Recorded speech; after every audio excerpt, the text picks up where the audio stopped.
Welcome into the Door Report. It is episode 209 on a Thursday night, March the 2nd. March is here. It's time for a little March Madness, and Vandy opened up the month of March with a little bit of madness. We'll talk all about that. We are powered by Alaco Fine Wood Floors, family owned and operated for more than 2 decades. Alaco Fine Wood Floors is Nashville and Middle Tennessee's choice for premium quality hardwood floors. Since 1995, Jimmy Alaco and his army of employees have embodied the approach of taking pride in one's craft and providing superior customer service, growing from a one-man shop to a team of 23 professionals who share the founder's passion for quality craftsmanship and customer satisfaction. If you are interested in contacting them, you can find their headquarters at 2505 Winford Avenue out in Berry Hill. Give them a call at 615-356-0303 or check them out on the web at alacofinewoodfloors.com. Alongside Will Byrum, Trevor Hulan, I'm Billy Derrick, and today we've got a lot to get to, guys. We've got a baseball interview with Rhett Wiseman previewing this weekend up in Minneapolis. We're going to talk a little bit about Anthony Orji and his combine numbers, which are very, very good. So we'll go through that. And I think we've got a win in Lexington to talk about as well. We'll get to that. We've got a lot of fan questions, so this might be a record-breaking pod in terms of length. And Mississippi State coming into Nashville on on Saturday night. So buckle up, guys. Well, I don't even know where to start from last night. I mean, it's one of those games where it's going to be close. Vanderbilt is going to compete and fight their tails off, but it felt like we were seeing the same story over and over again that we've seen. So, real quick, before we dive deeper, what was your reaction to the entire game as you're sort of watching it play out? Because for me, I kept thinking that here's the run. Here's the 10-0 run for Kentucky. Here's where they win. Here's where they get the crowd involved. It just never really happened. So, Will, initial take from the win in Lexington. The only thing predictable about this team is unpredictability. I think this will be like my 4th or 5th episode saying that. And I'm glad that I got that quote attributed to me here on this podcast because, wow, like that is the only thing that I could think was like once Liam went down with the injury, they started out playing really well. Liam went down with the injury, which I'm sure we'll get to that. I was like, okay, they're going to play hard for a period, but eventually they're just going to be outmatched. And then the referees will get involved later on. Eventually, Kentucky's talent and depth will just take over. And of course, I was completely wrong. And Vanderbilt was able to pretty much control that game. I think Kentucky took the lead briefly, and Vanderbilt was able to keep it tied there at the end, thanks to a missed free throw from Kentucky, I believe. And then there you go. Like in shock without words, indescribable. Because it's everything that you wouldn't expect this team to walk into LSU and lose on the road to the worst team in the conference and then go on the road again into the toughest environment in the entire SEC to probably the hottest team in the SEC right now. I'm not diminishing what Alabama is doing, but they struggled with Auburn, got taken to overtime last night. They're definitely, have things going on in that locker room, and you go in and you beat them without your best player. And Jordan Wright shows up and finally becomes Batman, like we said at one point, but maybe he was Robin and Liam Robbins was Batman. And once he was out of the game, man, if there's anybody that deserved it, that was what I kept thinking. I wasn't thinking about the tournament. I know a lot of the questions will be about that, and a lot of the discussion will be, it didn't really matter about You're that. Just happy but for him. Man, if there was a player that deserved a performance like that in that spot, it was Jordan Wright. With the injury issues he's had, man, it just seems like he's never really gotten back to 100%. So that's a lot of first thoughts, but my brain was pretty crowded at the end of that game. I was completely at a loss, and I was just like, man, every single time that I think I have this team pegged or know what's going to happen, or Jerry's lost the team, or no way that they win, or no way that they lose this game, like I'm just wrong. I do not have a beat on this team at all. And so that was my takeaway, is I just don't know what's going on. I can't predict it. It doesn't follow any logic. Trevor, I don't know what your reaction was, but based on you shaking your head right now and laughing, I would imagine it's got to be a little bit similar to that. I mean, I totally agree. I'm to the point now, which, I mean, it's so late in the season, but it's pointless to try and figure out this team because, like you said, anytime you have them figured out, then just something goes left or right. And I finally, this late in the season, I wish I would have made up my mind than just had this attitude in like January. But for the rest of the season, I'm just going to enjoy the ride, enjoy Vandy basketball. Try not to get caught up in net rankings or SOS or Ken Palm, because then when I do, I get crippling anxiety and my brain stops to work. And I don't like feeling those feelings. So I'm just going to enjoy it. I'm going to enjoy a wonderful win in Rupp. That, I mean, the third time in school history, I think, is that someone, I think that's what they said. So third time in the last 52 tries. So that's what it was. Yeah. But so basically the last, you could basically say that program history, relevant program history. Yeah, but I mean, what a win. And like you said, you can talk about this. I think this win is a team win. I think this win is a win for the coaching staff, and that being able to beat this Kentucky team, a hot Kentucky team with their backs against the wall, without arguably the best player, one of the best. He's not better than Brandon Miller, but in our hearts he is. Definitely a better person. But the one of the best SEC players in all of basketball, losing him and then still being able to figure out how to get the win at the end of the game. And I totally agree. I think this is Jordan's shining moment, and I think nobody else deserves it more than him. What he's given to the program, I mean, we've all been hypercritical of him. Has he taken the steps we thought he would? No. Is he playing in a role that we thought he would? No. But yeah, kudos to Jordan. No one deserves this more than him. That was really special to see. Yeah, and after the game, guys, I know we've been really critical of Stackhouse and this program, but that post game moment with him and Jordan was pretty cool. God, I mean, that was pretty special. I mean, that it reminds you of Clark Lee after the Kentucky game in Lexington on the football field, and it's moments like that where you start to think a little bit about, okay, what is he building? Is this thing headed in the right direction? And that's a deeper conversation. We're going to keep talking about that, but man, that was special. And I think that tells you about the journey that Jordan has really made at Vanderbilt. I mean, we've talked about him a lot this year, having to be a guy that has to step up and he struggled at times, but against Kentucky, he did what he had to do. He went and made the shot, and that won them the game. And he after he hit that shot, you knew Kentucky was sort of out of it, and you knew Vanderbilt had won the game right there. At least I know deep down Vanderbilt fans probably did it in the moment, but you I was about to say, I don't know about I just knew the shot from Kentucky was going in at the end. I just felt it in my soul. Well, that's the same thing against Auburn. They got such a good look. Like, I just knew it was a really good look. Yeah. It was a fantastic look with like 2.7 seconds left. And I was just like, that's going in. Yeah. And it wasn't even close. So yeah, the basketball gods smiled down upon Vanderbilt multiple times during that Kentucky game. You got that right. And that's been the whole year, guys. I mean, that Kentucky game was a microcosm. I don't know about whole year, but the SEC wins, Vanderbilt's gotten sort of the luck of the draw. They've gotten the calls that they've had to get, and we'll dive all into that Kentucky game. We got a lot to get to, guys. Before we do, don't forget to follow us on Twitter at @Dore_report and Instagram Dore.report. Like us on Facebook. Subscribe to our YouTube channel. Our podcast is available on Anchor, iTunes, Spotify, and Google Podcasts. And while you're at it, give our podcast 5 stars and a review on iTunes. All right, let's just call it the breaking news. All right, guys, let's start with Anthony Orji at the Combine.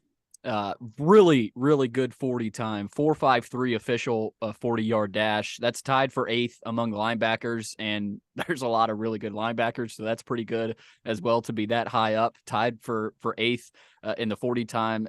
Guys, that's pretty good. I don't quite know what I expected from Anthony. I'm not going to say I expected a 4.4 or anything. I mean, I don't know, but at 4.53.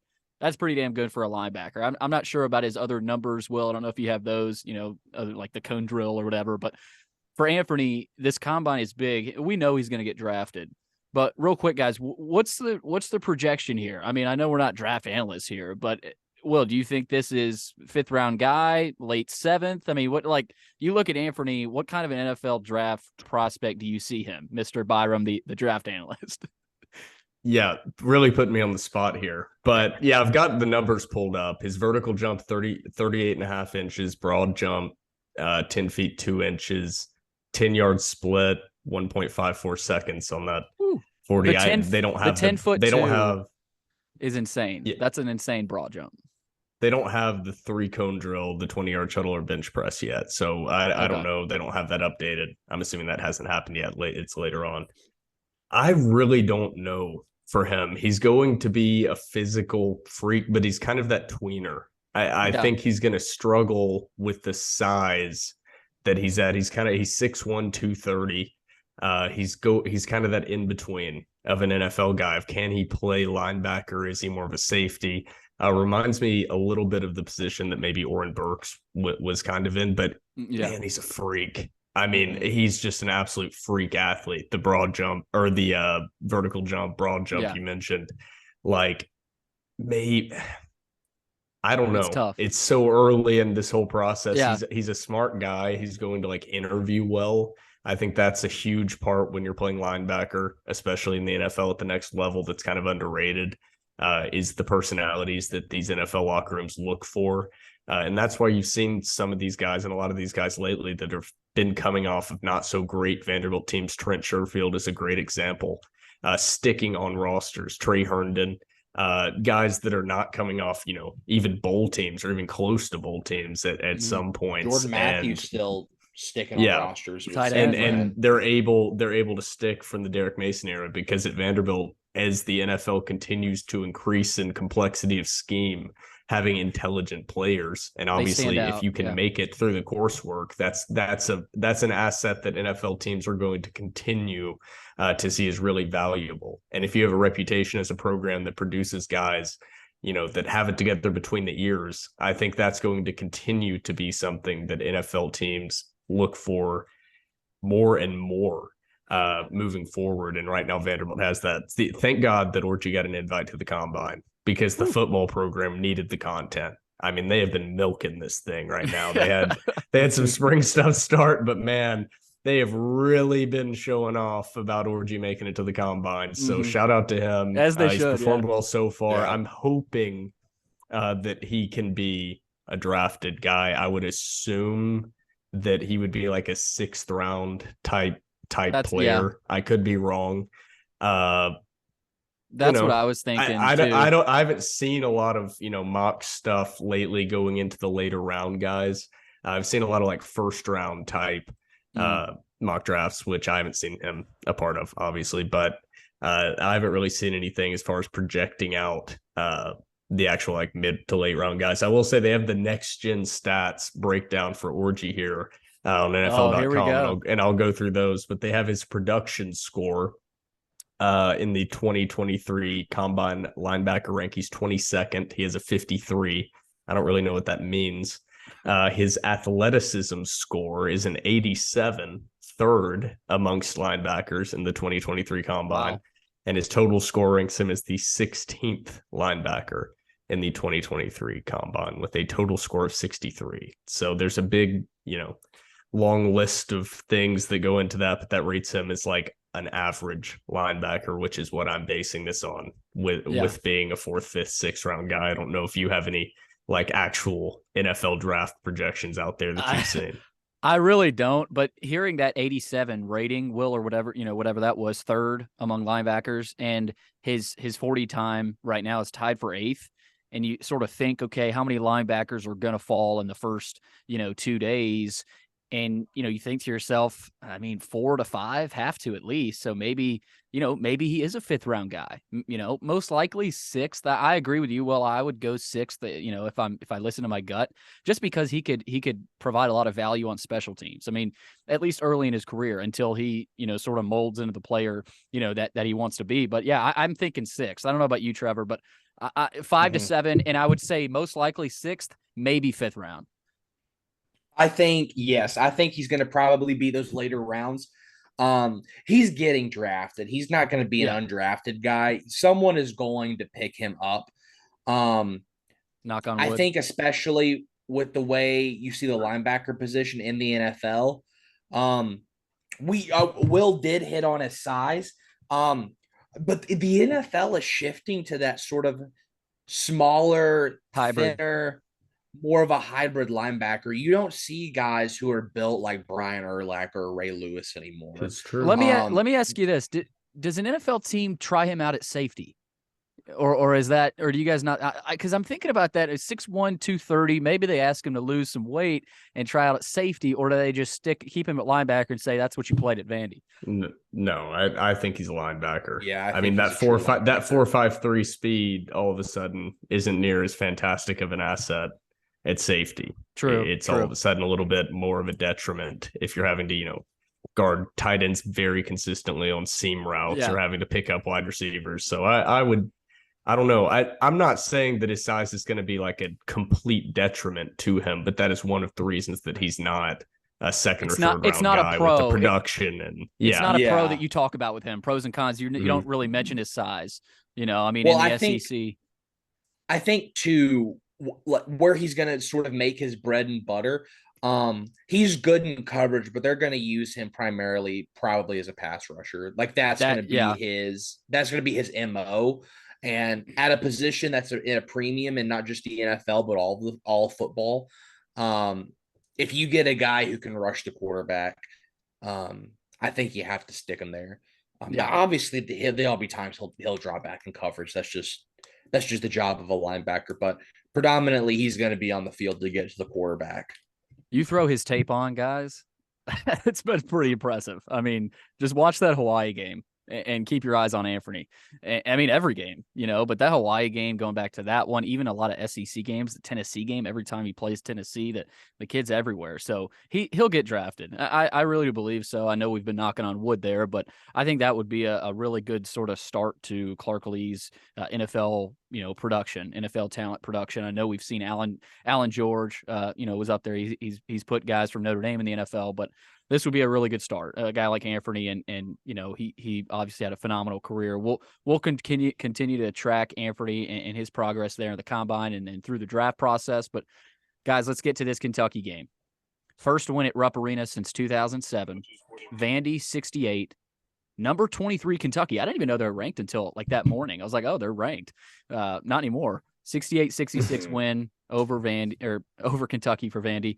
Vandy's now 17-13. That record's starting to look a little bit better, guys. 10-7 in the SEC. They've won 7 of their last 8. And Kentucky, meanwhile, they are 1-3 on senior night since 2021. So they used to be something. They used to never lose on senior night, but the last couple of years they're 1-3 on senior night. So they continue to struggle. Only the 3rd win at Rupp Arena in the last 52 tries, like we mentioned.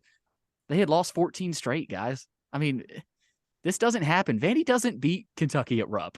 This is one of those things that doesn't happen, and they did it. Which it's insane. 3rd win over a ranked team this season, most since 2017. They've reached 10 conference wins, first time since 2017. We keep bringing up that year, 2017. Obviously a phenomenal year. Guys, Jordan Wright, we talked about him already. Hit the go-ahead jumper with about 2.6 seconds left. Reeves went down, missed the shot. We all think that was a pretty good look. I know a lot of hearts probably dropped there from the Black and Gold Nation. But, guys, Jordan Wright after the game said, this is a game we knew that we had to win to keep our hopes alive for March Madness. We let one get away at LSU, so we knew we had to come down here and get this one. I'm not going to say this was just another game because this was a huge game for us. It was a win that we needed. So, guys, you hear that a lot from players. They don't admit that, no, this is just another game. That this is, we're playing Kentucky and Lexington. We're treating this like any other game. They weren't. They went up to Lexington to beat Kentucky, and they did it. And you could see it, guys, all throughout the night. I mean, they played with their heads on fire, and you could really see it. Ezra Mannion, guys, late, when he brought the ball up the court, it looked like Stack was going to call a timeout there.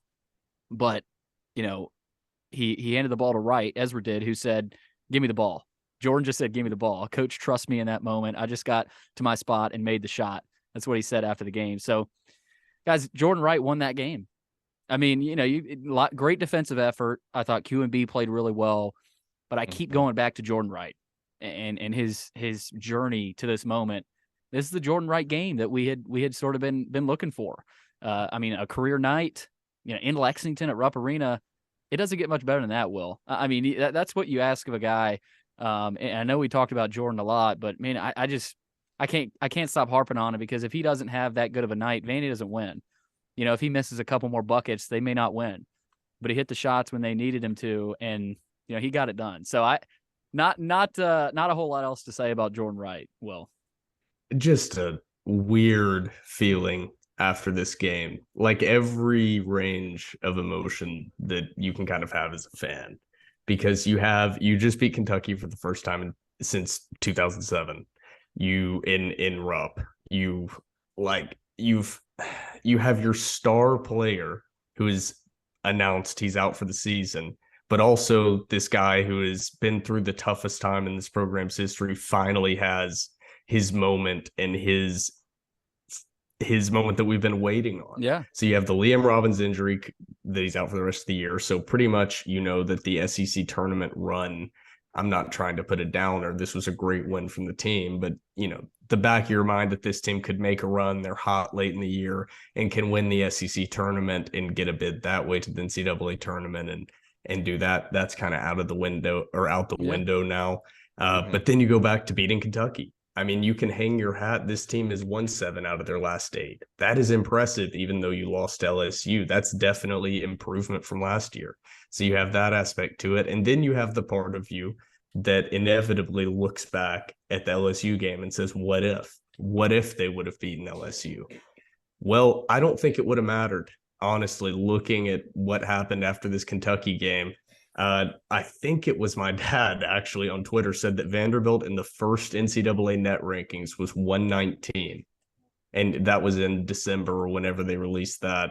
And from then on, you've seen how the season has played out. Vanderbilt has only moved up to 84. They were never making the tournament. I mean, they had decided their fate before conference play basically ever decided, unless they went something insane. Yep. That's the frustration that I think you felt at your core when you woke up and saw they'd only moved 3 spots in the net rankings. Trevor, I said, you didn't want to harp on it and you just wanted to enjoy the win. So I tried to do that last night. I did that last night, but when I woke up this morning, curiosity killed me. Curiosity. I saw the Joey Dwyer tweet, and I actually had to go into work today, but I saw the Joey Dwyer tweet while I was waiting on my Dunkin' Donuts this morning, and I literally just wanted to pound my head into the steering wheel that they only moved up a couple spots. But I mean, yeah, but that's where they're at though. Yeah, I know that. Maybe they could be at 74 instead of 84, but Will, you're 100% right. The numbers don't lie with this team right now. I mean, maybe they could be a little bit closer, but you lose to Grambling State at home, Southern Miss at home, and you lose to an LSU team that's what, 150 right now in the net. So I hate saying it, guys. I really do, because we're gonna celebrate this win, but they did it to themselves. And I deep down I hate saying it, but when you look at the numbers, they really don't lie. They really don't. Look, it's a different mindset. It's a different mindset that coaches have to get in, because traditionally basketball is a tournament sport. So at the beginning of the year, you sacrifice the best performances to kind of get your team together and figuring out the issues that lie within, figuring out the best rotations, who can play well with who, giving guys early in the season minutes that otherwise they wouldn't get. And then later in the year, that rotation tightens down and you're only playing 7-8 guys by tournament time. And that's normal at every single level. But now with the metrics that are used, not just the NCAA net rankings, that's the ones that get a lot of attention, but this equal weighting from beginning to end, coaches have to recognize you can't do that anymore. That's what Stack was doing. Stack 10 years ago is doing exactly what you should do. And I'm not putting him at fault. This is kind of weird that we're even talking about it like this, but you sacrificed early in the year playing some weird rotations, doing odd things that now when Liam Robbins goes down and you have to play 5 out with Miles Studi guarding Oscar Sheboy, you can somehow pull off that victory. You're at your peak of diversity right now to win games in a short stretch of time, aka tournament basketball. And you can get hot for stretches which is why it weighted in used to be the last 10 because teams, momentum carries over in basketball. Well, that doesn't matter anymore. That Grambling State loss weights, and even though this team is a completely different team than they were when they played Grambling State, that loss equates and hurts them more than the Kentucky win, the Tennessee win, and the Auburn win combined. And that's just how these rankings kind of play out. And it's not that I agree with them, but it just is. Yeah. And we got a lot of attention for being negative about that. I want to get back to the Kentucky game. It was great, but it's like we knew what was going to happen because it's the analytic stats. It's like the numbers don't lie, Billy. You said that. The numbers don't lie. Vanderbilt right now is the definition of the numbers lying. I mean, their wins, who they have beaten, everything would tell you traditionally. I know you. I'm spinning it now. Okay, what you said. I'm spinning what you said a little bit. The numbers don't lie. You said it in another way. But right now, traditionally, 8 years ago, which I think we're all still in the mindset of, they have the resume building wins. Really, if you don't do this stupid quarter system, which is my number one gripe with the entire net rankings, is the quarter system that weights so heavily home and away. It's way too much. It's awful. But the numbers lie. I completely lost my train of thought there, but the numbers lie with. Well, the number the train is going off in the background. It completely derailed me. That's okay. I say the numbers lie in terms of where they're at in the committee's eyes. Like that's what, Okay. What I was getting at is the numbers lie because they don't even have any awful losses. Like everybody points to Grambling State. Just look at Grambling State. Go look up their games on ESPN, look at their record, look where they're sitting in that conference, and look where they are in the quote-unquote Q4. They are barely a bottom, even if they are anymore. They're in the top 200. I mean, but that's still a Q4 loss. The Southern Miss game people keep talking about. Southern Miss is a top 100 team in the NCAA net rankings. That is not what's dragging them down at all. It was at home, but that's not as detrimental. It really is when you look back at their schedule. It is the Grambling State loss at home and then the scoring margin. It's that even this Kentucky game is a 2-point win. Is that that last factor weighted in, and then Vanderbilt's overall consistency and efficiency, which is heavily weighted into the team value index or whatever, it's all bad. But when you look at their just resume building wins and their win percentage and their RPI, who's beaten who, even though that's not used anymore, they look pretty good. And so that's the only reason that they're an interesting team right now. If they can close out, beat Mississippi State, they have that Kentucky win in people's minds recently, win a game in the SEC tournament.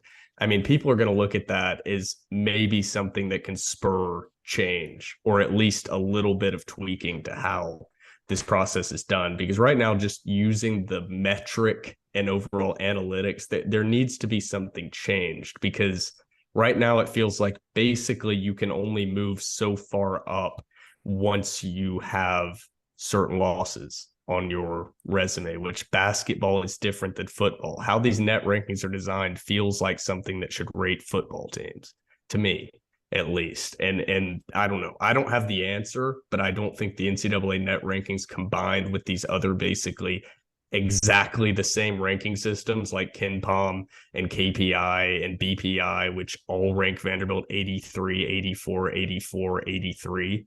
Like, what kind of diversity of rankings are you providing to the committee when it ranks every team basically in the exact same spot? So we can get back to the Kentucky game now if you'd like to, or we can keep going down this train. I apologize, guys. No, you're good. We're going to get a lot more into that in Vandy's tournament chances. We got a lot of good questions from fans and comments and everything, so we'll dive back into that. Trevor, to your Kentucky reaction. We haven't really gotten a bunch of it, but happy reaction. Happy reaction is this. I mean, what a win. Does it mean more to me personally than the Tennessee win? No, but I think that's just because it was Tennessee.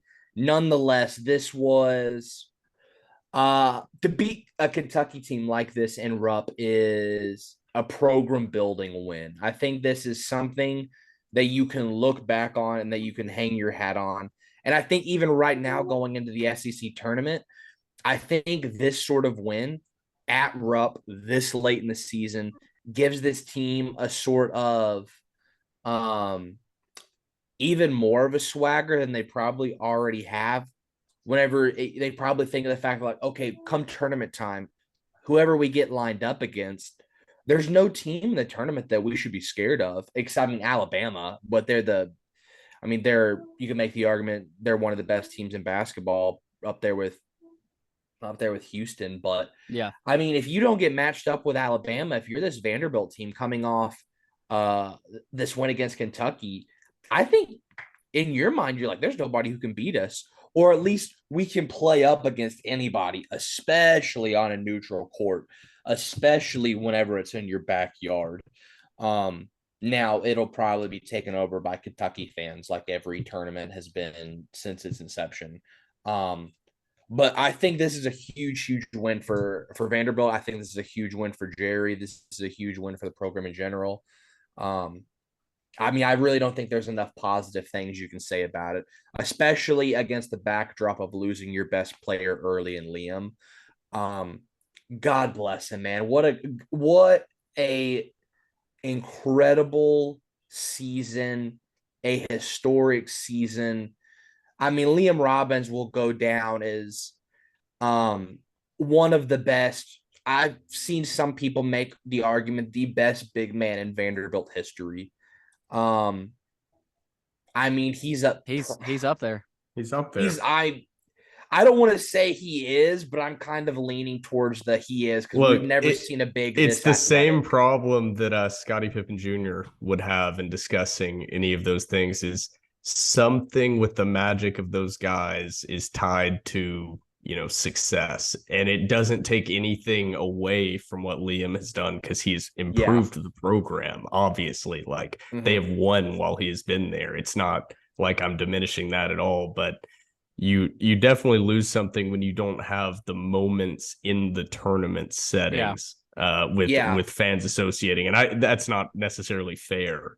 But just when you say that, I immediately go like, oh, one of the best. And then I start really thinking about it. And I'm like, man, with what he brought to the table and how important he was to the team, I mean, that loss is brutal. But somehow, I want to ask this question to you, Billy. In a weird way, does the LSU loss kind of soften the blow of the Liam Robbins being out for the rest of the season? Because in a way, does that eliminate any tournament chances, or if we could have made a run, does that soften that? I think a little bit. It does. Obviously, this is on a fan level and not on a personal level for Liam Robbins. Get that out first. I'm not saying that. Obviously, regardless, I get what you're saying, and I think the LSU loss, they're it's weird thinking about the positives that come from it, but I think if you beat LSU, you maybe you don't beat Kentucky. If there's things like that where Clark Lee talked about it during the football season. Yeah, where if they don't lose to South Carolina, maybe they don't go on the road and beat Kentucky. It's certain things like that where everything happens for a reason, sort of thing. But no, Will, I totally see what you're saying. I think Liam going down has its pros and cons. Number one, you play with a different lineup that SEC teams haven't seen, really. I mean, you saw a lineup at the end of that game without QMB. Miles Studi was playing the 5. I mean, and they won the game. That's what's insane about it. This team won the game with Miles Studi playing the 5, and Kentucky, they were lost. They didn't know what to do. Sheboy dominated, guys. 21 points, 20 rebounds. I don't know why he didn't get a touch every possession down the stretch, especially with QMB in foul trouble. You've got Studi trying to bang with him down low, and it's like, how are they not giving Sheboy a touch? So that's on the Kentucky side. But no, well, I totally see what you're saying there. And I think some Vandy fans would agree with you and say, yes, it probably does soften the blow a little bit. But from a personal standpoint, you hate saying that because Liam has done so much, and you just hate it for him. He's dealt with so many injuries throughout his career, not just at Vanderbilt, and he really fought to get to this point. He fought to get back to try to get Vanderbilt into the tournament, and he might do it. He almost has done. I mean, he's close to doing single-handedly. I mean, you look at and that's another thing, guys. You just hope it doesn't affect his opportunities in the NBA at all. I really hope it doesn't. Just from a personal standpoint. And Trevor, I texted you about this. Stack's official quotes, and I tweeted this from the door port right after I saw your tweet. And Stackhouse said after the game with Kevin Ingram on the radio show, he said it's so disappointing for him. It's a lower leg injury that's probably going to sideline him for the rest of the season. That's heartbreaker. Yeah, that's directly from Stackhouse's mouth. And of course, we tweeted out that we probably should have said likely, but we went ahead and said he's out for the season because he most likely is. But guys, I mean, Stackhouse said keep him in your prayers, and really amen to that, because he gave this team everything he had, and they're going to play for him. I think that's one thing we saw. Would you ever have guessed in your wildest dreams that Liam Robbins goes down 4 minutes into Vanderbilt's road game at Rupp Arena? They find a way to win. Would you have ever imagined that? Not me. I thought it was over when he went down. I was like, all right, just turn it off, pack it up. It's ball game. I'm still looking at the box score and kind of like how did they do it? I mean, they were out rebounded 48-35. Kentucky shot under 16% from three, shot under 33% on the game. And Vanderbilt didn't exactly light up the scoreboard. They shot 33% from three and 40% from the field. It was not a very pretty game. Ugly, you could describe it as, but I'd still look at this, even with the free throw attempts, like nothing about this game, if you just looked at the box score and just quickly glanced at the percentages and attempts, would tell you that Vanderbilt won this game in Rupp Arena. So it was like I was watching like a dream, like I was watching in a haze during the game when I was watching the broadcast. It was just like, what in the world? It was everything weird. It was kind really of bouncing. QMB hitting a three at the end of the half, the Tyrin Lawrence three at the end of the shot clock from like 35, 40 feet that just died on the back of the rim and went after in. That three, I was like, okay, this is officially. Yeah, there's some magic in the air. And then Jordan Wright even kind of slipped and stumbled on the turnaround that he hit. And when it should have been a walk. Or a trap. I'm shocked they didn't call it. No, it was one of those calls where it's a 50-50 call for a ref. If you call the travel, Vanderbilt fans are going to be irate. If it was that was such like a Vanderbilt thing for it to happen, though. That's why I was shocked. Like whenever I saw him slip, I was like, "Oh my god, they're about to blow the whistle," and then it didn't. And I didn't even celebrate. I was kind of confused. I was like, wait a second. Did they just let that fall? Like, what is going on here? It's like Kentucky fans were stunned too. Like there was like half the crowd was motioning travel. The other half was like, what just happened? Like did he celebrate? I was like, the more I watch it, the more I'm not sure. And I don't know if I want to continue to watch and analyze. Because I'm not sure I like the outcome of watching and analyzing the move. It's a 50-50 call. I'm just going to imagine it in my mind that he just took one step and then he turned around, magically planted both feet, and then shot that turnaround. That's the best part. That's the best part about the shot. Vandy fans all over Twitter, everywhere. No one was saying, "Oh, that might have been a travel," but every Kentucky fan was like, "That's a travel." So that's the best part about sports, right there. Referees can't save you this time, you bums. The crowd was stunned, and they were loud there too. It's just incredible the fact that they were able to win that game. Guys, Tyrin Lawrence, we haven't talked a lot about him. He played really well. He was getting to the rim, 21 points. He was 9 of 14 from the field, 2 of 3 from three. He led the team with 7 rebounds too. I mean, he was everywhere, guys. He had some like Euro steps and nice finishes where it's like Kentucky defenders were surprised he could do that. And that's how Jordan, I felt, was most of the night, where he just did that. Like he spun like 8 times and then finished. Like there's certain moves where you're like, okay, Stackhouse's imprint is on this team, where they have developed a little bit to find ways to score. Quentin Millora-Brown, guys, 10 points, made his first career 3. Like you said, Will, he didn't miss a shot. That 3 was awesome. That 3 was awesome, man. That was the highest arcing 3 I've ever seen in my life. I might have enjoyed that 3 more than Jordan Collin game, to be quite honest. Shout out to QMB, dude. QAnon stand up, guys. One of the favorites of the podcast. Like that just brought so much joy. And that was awesome when that went in. I was like, and he played really well defensively too against Oscar. I thought for the most part, like as good as he could have played. Oscar got what he got, but I thought Q played really tough. He was 3 of 3 from the field. He was 3 of 3 from the free throw line. One of Q's better games, I thought, and Stack said that after the game. So I thought Q played really well. Will, you mentioned Kentucky, and I want to ask you guys this. We hear this all the time when, a Vandy team comes close to beating Kentucky, or a Kentucky team loses to a team they shouldn't lose to at home. A lot of SEC analysts and fans go, "Oh, Kentucky, they just played awful. They didn't shoot the ball well. They didn't come to play. They didn't respect the opponent." I don't think that was the case. I don't think, and I'm not hearing that from a lot of people. You didn't hear that from analysts and even the announcers. Like, I think Vanderbilt played just well enough to beat Kentucky. They made the shots to beat Kentucky. And I wasn't hearing a whole lot of, Kentucky. And they didn't shoot well, but they played terribly.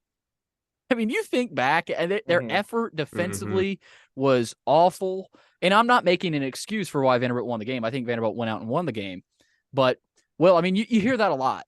You hear that a lot after a Kentucky, loss at home. Oh, they didn't respect the opponent. I don't think that was the case. Now, maybe they didn't. Maybe they didn't see that coming from Vandy. Maybe they didn't respect Vandy. But I thought Vandy outplayed them just enough. And I don't think you can like really I said, I say thought that. I was like watching in a dream. So you probably would have seen me more on Twitter, but I felt like there was some magic. I would say anger that was proper on Vanderbilt Twitter at how this game was being talked about at halftime and by the announcers. Shout out to Matthew Fisher Davis. I didn't have the volume up, by the way. Okay, yeah, I did, unfortunately. And Matthew Fisher Davis, shout out to you for just spewing everything that was in my mind onto Twitter so that He's the most passionate Vandy fan on Twitter, honestly. It was especially, he hates Kentucky. Like that. That's one thing I can guarantee you about him is he hates Kentucky. But it was like everything was about what Kentucky was doing wrong and not about what Vanderbilt was doing to cause Kentucky to make those mistakes. Okay, maybe that's wrong. A very frustrating thing to see that you see all the time. So it's like, it almost takes me reading something to even notice it anymore because it's just the constant disrespect. And I'm like, look at the standings. This is not a team that's from Kentucky that's number 1 in the country. They are 1 game above Vanderbilt in the conference standings.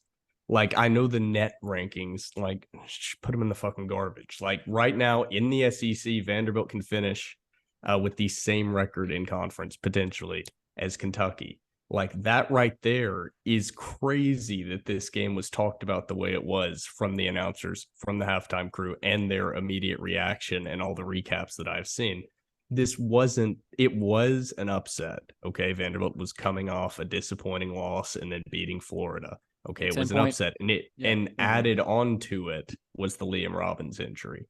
So they were 10-point underdogs, like it was. But just from a pure where they sit in the standings perspective, it was crazy. It was like seeing a team that was 2-13 in conference walk into Rupp and beat Kentucky. I was like, you do realize Vanderbilt is tied for 5th. If everything breaks right, they could, potentially get a double bye. It's the name on the jersey. It's the name on the jersey, and that is the slant, and that's not why the net rankings are where they are. But yeah, I mean, Trevor, where are you on that, Trev? I mean, in terms of the perception of, analysts, because you hear it a lot. Then again, I didn't have the volume up. I tell you what, SEC Network should have just let that beeping go instead of the commentary come back.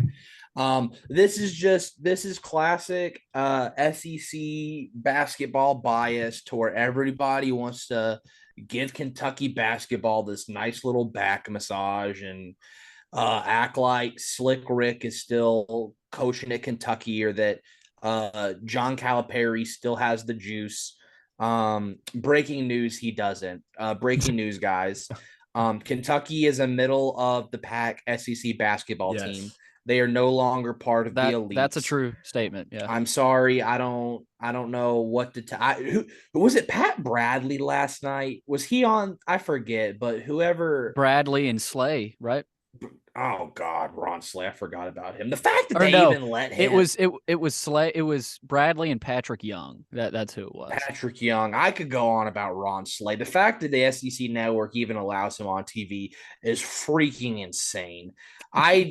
I literally will shut off my radio before I listen to Ron Slate in the afternoon. That's so I definitely lesson. don't want to hear him at halftime of SEC basketball games. But Kentucky is the moneymaker of SEC basketball.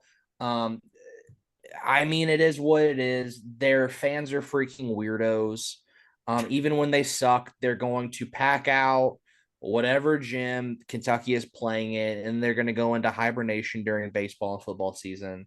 And then they're going to pop out in November again, like they do every year. But yeah, just literally just the constant massage that the media gives Kentucky basketball is gross. I feel like it's lazy. They make the money. They make the money. Yeah, I mean, if you want the massaging, Trevor, where I got lost. That massaging is milking the dollars out of these freaking moron Kentucky fans. That's what that is. Where we haven't even hit on yet is the free throw differential. I just assumed we would have already gotten it. That's what when I lost my train of thought earlier and Billy saved me. That's what I was trying to pull up was the free throw differential to make sure I had it right. Because Kentucky was, and granted, some of this is for a good reason. Because, Miles Studi fouled Oscar Tshiebwe a few times. Yes. And just how Kentucky plays is going to lead to this. But Kentucky shot 25 of 35 from the free throw line. Vanderbilt shot 10 of 13. I know that we were angered about that when Auburn fans were talking about the differential or whatever, but it's reversed this time. So I think that is another aspect of this that's not being talked about is like, every part of this game was geared towards Kentucky having the advantage. They had a massive advantage in the free throw differential of this game. And still, people are trying to find excuses as to why Kentucky lost because they were the worst team. Vanderbilt was better than Kentucky on the court. They hit more shots. Yes, Kentucky missed shots. You know what? Sometimes teams miss shots and sometimes teams make shots. And typically when the team makes more shots than you, they win. And that Vanderbilt was the better team in Rupp Arena. And I just don't know any other way to say it. And it's just exhausting to read these quotes about what has Kentucky done. So I think I'm over that rant now. And Kentucky got back into the game and they had an opportunity to win the game. Like there's a lot, from Kentucky fans. They're like, oh, we just shot the ball poorly. It's like, yeah, you did, but you had a chance. You were down. You lost by 2. Like, you hear that all the time from fans. But, Will, I want to counteract something you also said, and maybe I'm agreeing with you here, but I thought it was a pretty well-called game. Like, I didn't think there were those obvious. Yeah. So, I didn't have any problem with it, but I'm just saying, like, it just was. Yeah. And it's rare to say that, after a Kentucky Vanderbilt game at Rupp Arena, but I thought it was called pretty well. Maybe there were a couple ticky-tack foul calls on Tshiebwe, but I thought for the most part, it was a pretty well-called game. It was a physical game. It was, yeah. Now, the one part I will say was not well refereed was the 3-second call on Oscar Tshiebwe. Yes, that was obvious in the paint, which made Kentucky's offense and his ability to offensive rebound.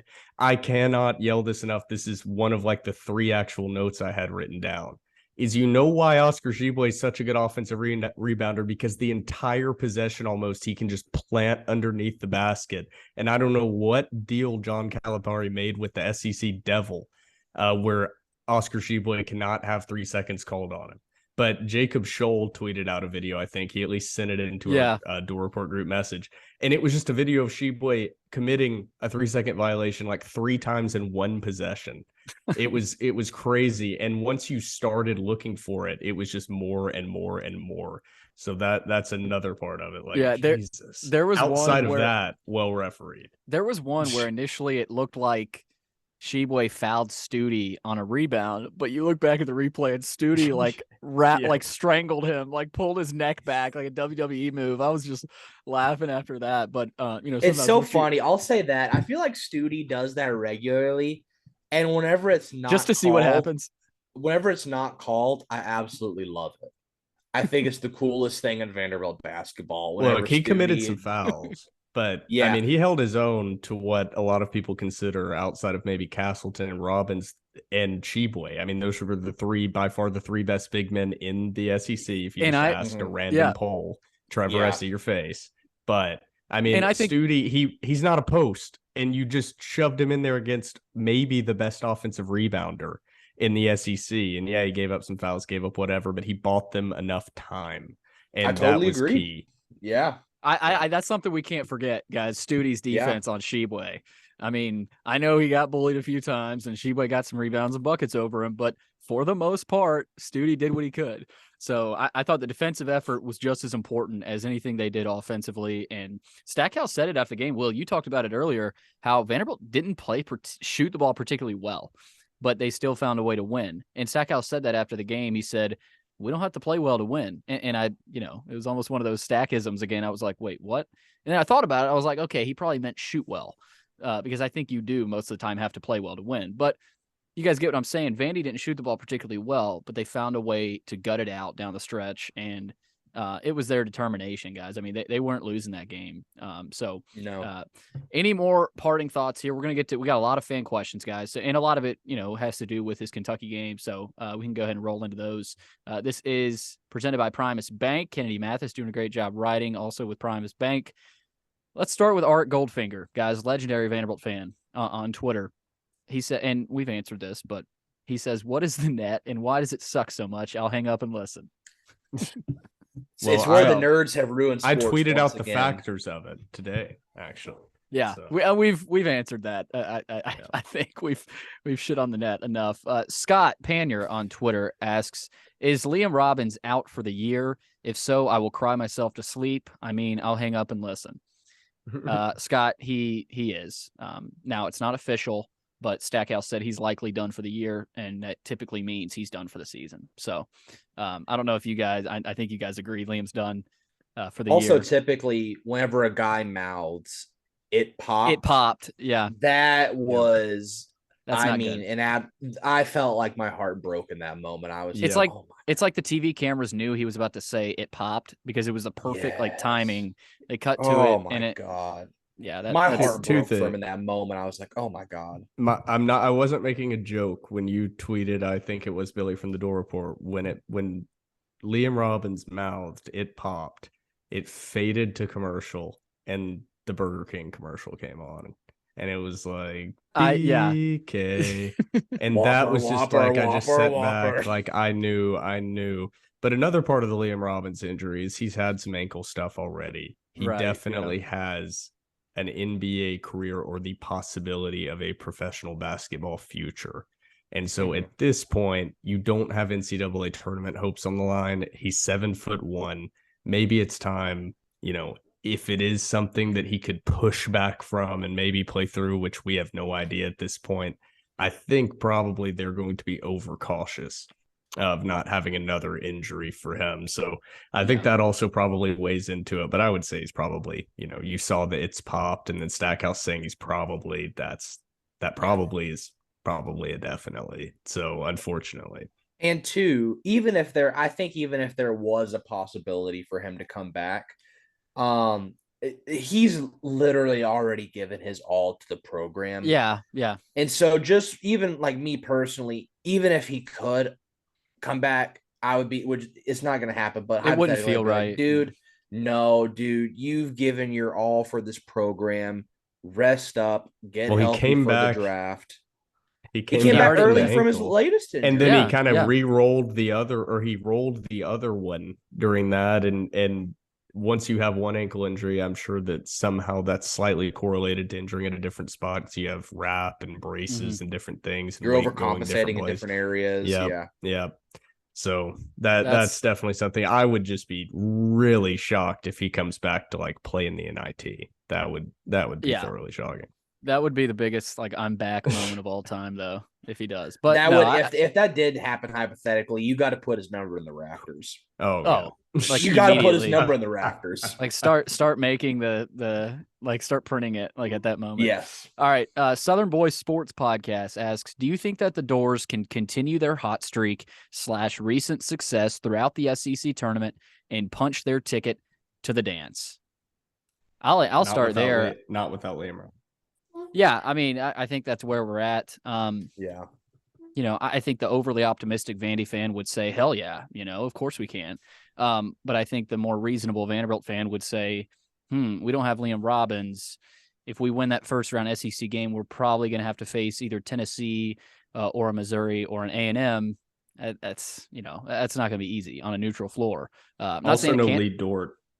Right. Well, we don't know yet. I think Stack said he might be back for the SEC tournament. So, yeah. So we'll see. But that's another aspect to this, guys. I think Lee Dort potentially coming back in Nashville for the SEC tournament would be, I don't know about huge, but it would be, an extra guy behind QMB. Well, right now, I think, I don't think that they can do that without Liam Robbins. I mean, one game playing with kind of that energy, band of brothers coming together using weird lineups, that works once, maybe twice. They can have energy against Mississippi State and close it out on senior night, and something special can happen. But and Lee Dort coming back could maybe help them win. I mean, I'm not saying it's a 0% chance, because anytime I say, well, maybe I should say it's we've doubted this team so many times. Yeah, anytime I say there's no chance, so I'm going to say it. And there's 100% chance.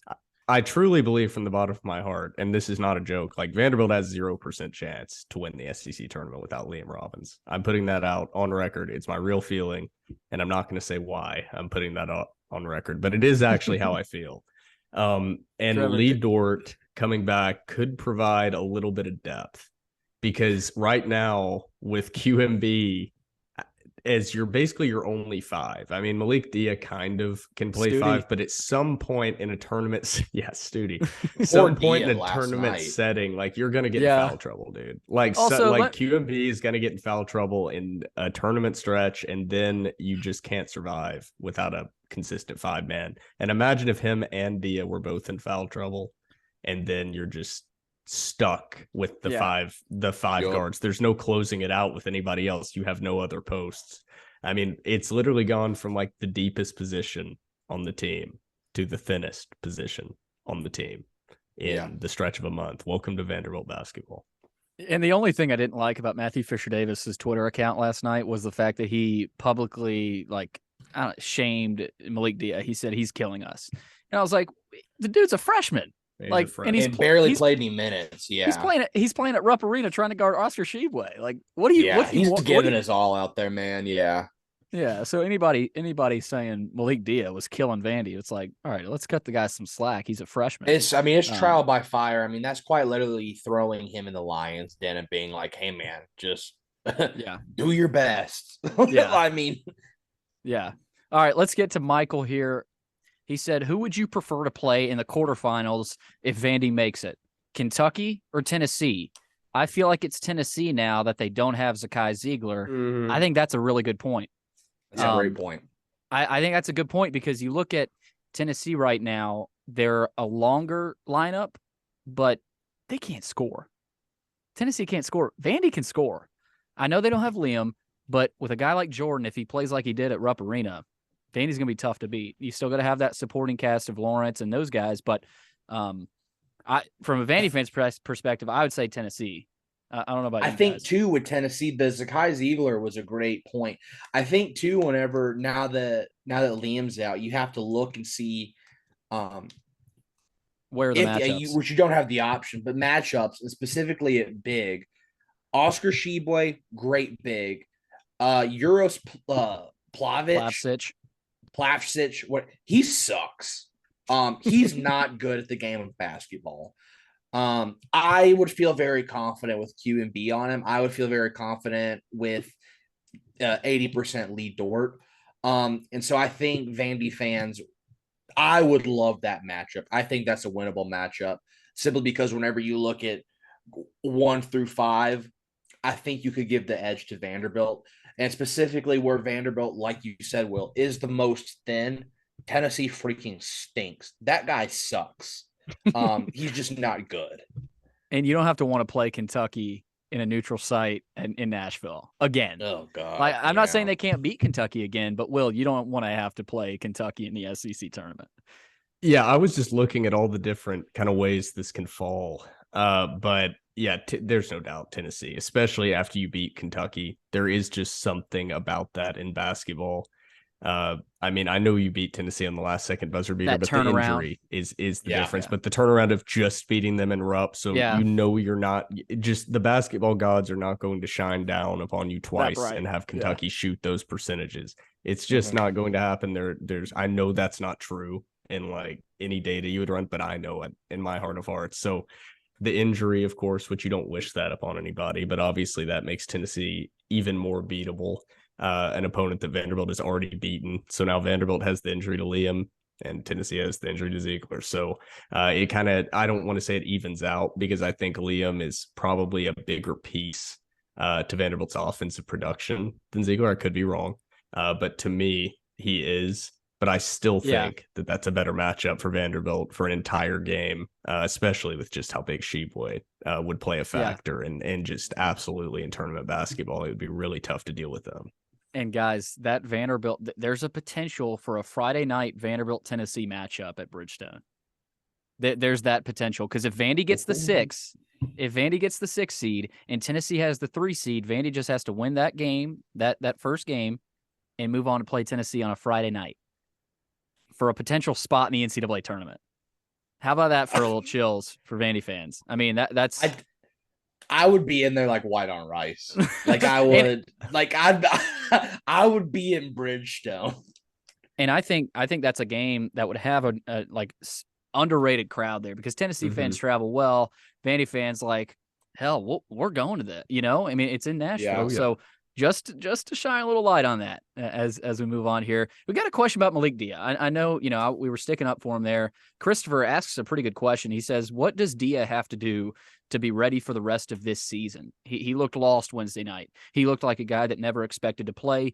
But if this team has a chance without Robbins or Dort, Dia is the guy that must step up to avoid the small lineup Stackhouse was forced to use.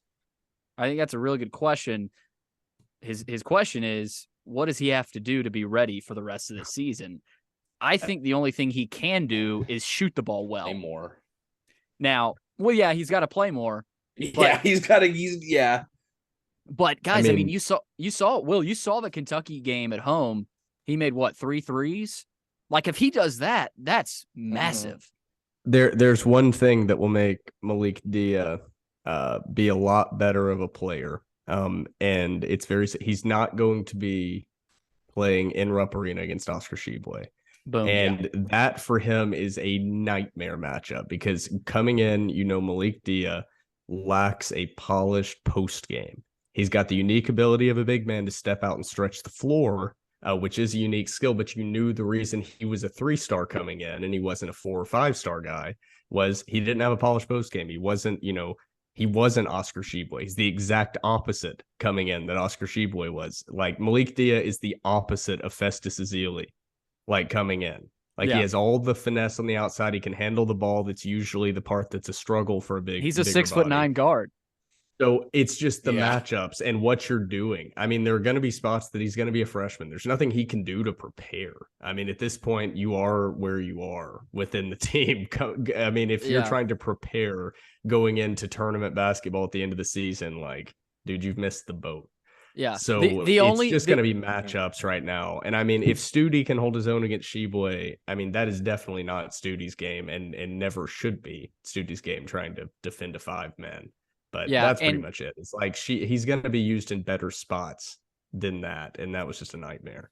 And Christopher says towards the end there, he says, in order to avoid the small lineup, Vandy fans, you're going to have to get used to a small lineup. Mm-hmm. I mean, there's no avoiding a small lineup from here on out. Number one, now, QMB avoid foul trouble.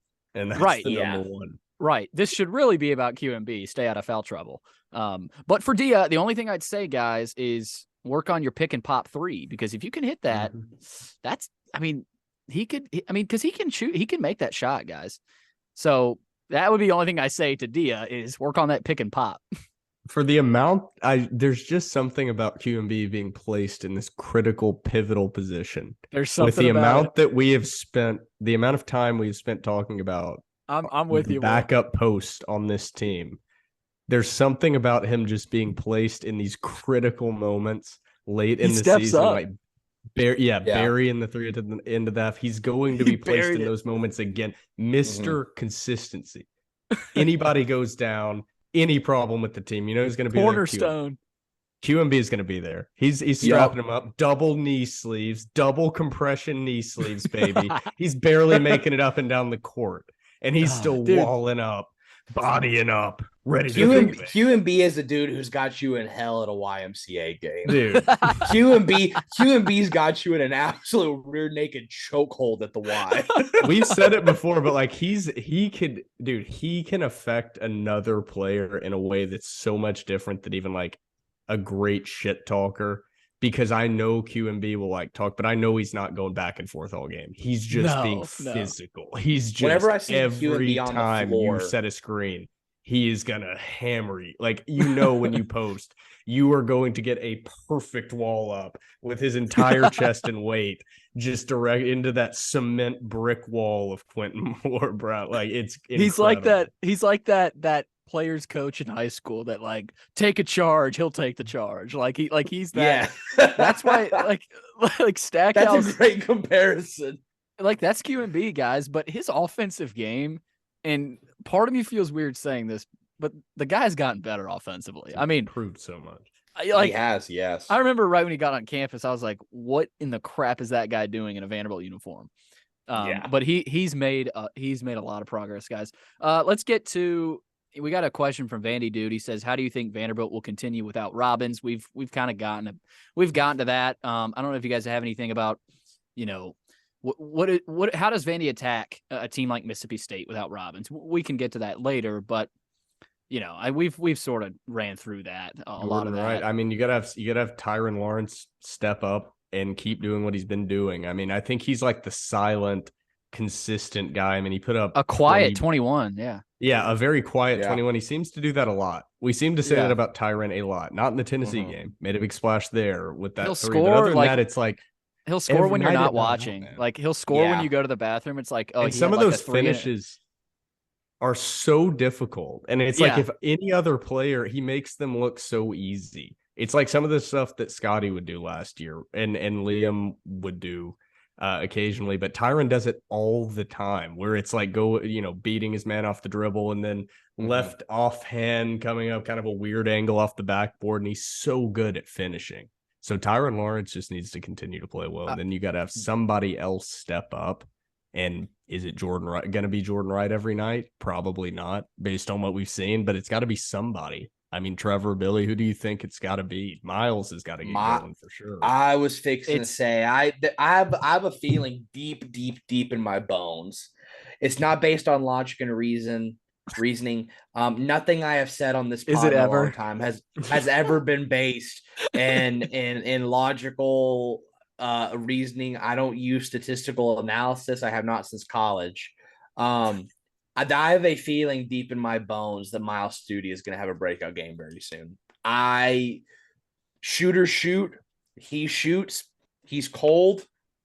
All it takes is one shot to get hot. I have a feeling that Miles Studi. Well, that's your guy right there. Whenever he does it, he's going to be sticking his tongue out. He's going to be just yanking dudes in the back of the head. And he's going to get a dumb foul, and we're all going to be super angry on Twitter, but it's going to be awesome because that's the Miles Studi experience. And quite frankly, I love it. It is. I mean, also, really Trey Thomas has not been shooting great. I mean, he had a lot of really good looks against Kentucky. I don't remember who a lot said of about he had one last night that he missed that I was it was like, I think it was on a minute and a half left.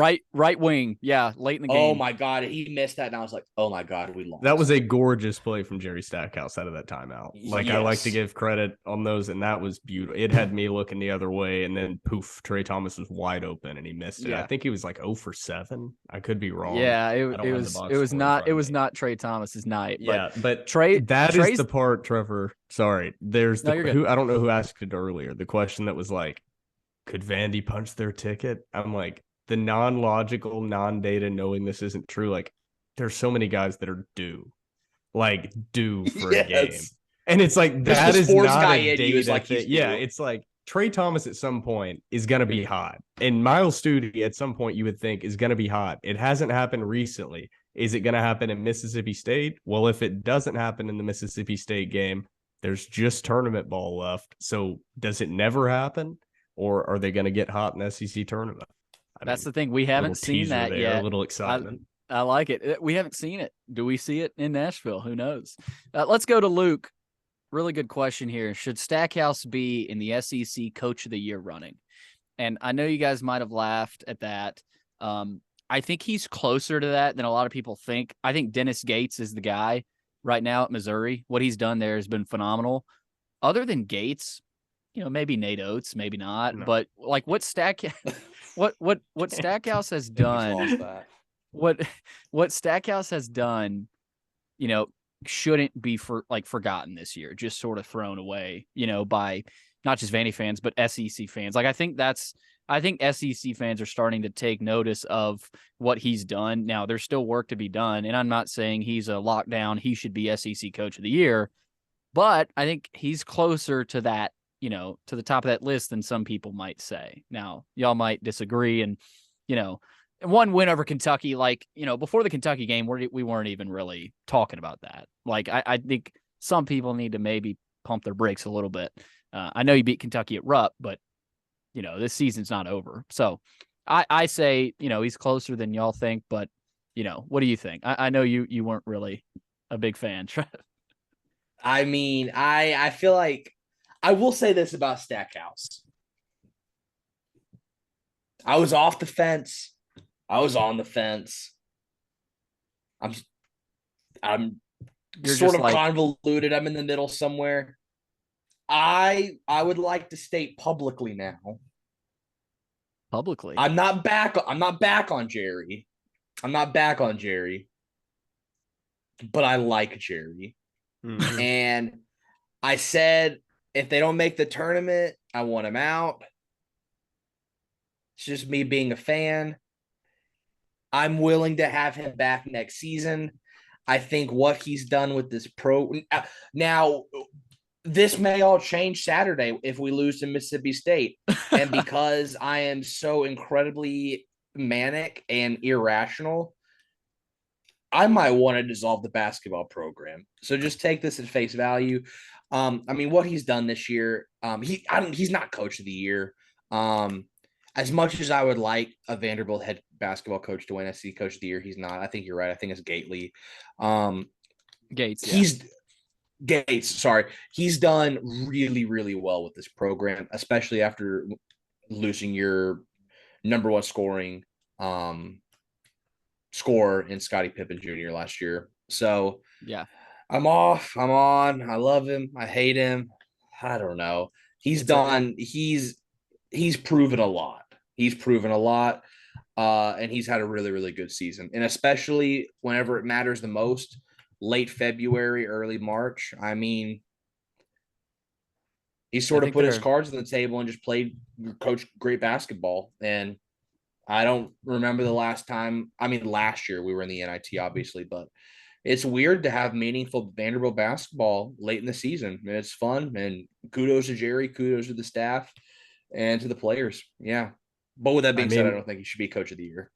Yeah. I mean, he's not going to be Coach of the Year unless something crazy happens. But it is kind of a weird spot when the best team in the conference, like, you can't give Coach of the Year to Nate Oates. Like, that's just, you can't do that as the SEC. That's a great with point. With some of the comments he's made. So that is like, there's just almost this it's obviously not a comical situation, but the SEC kind of having to be like, no, we're just not going to, because if they gave it media. The media shitstorm. I mean, dude, he has done a great coaching job. Like, I mean, he's coached that team through that whole felony murder investigation with a player, being texted by the teammate to bring the gun, best player, some could say, on the team, and brought them to 16-1 despite those outside distractions. I mean, he's probably, I don't want to say this out loud, the Coach of the Year, but you can't give it to him. Yeah. So then you start going down the list. Yeah. It's definitely not Barnes. I mean, that definitely hasn't been an outstanding coaching performance up there. So, Billy, I think I actually agree with what you said, where you said he's probably closer than you guys think, but he's not the guy. I think, No, yeah.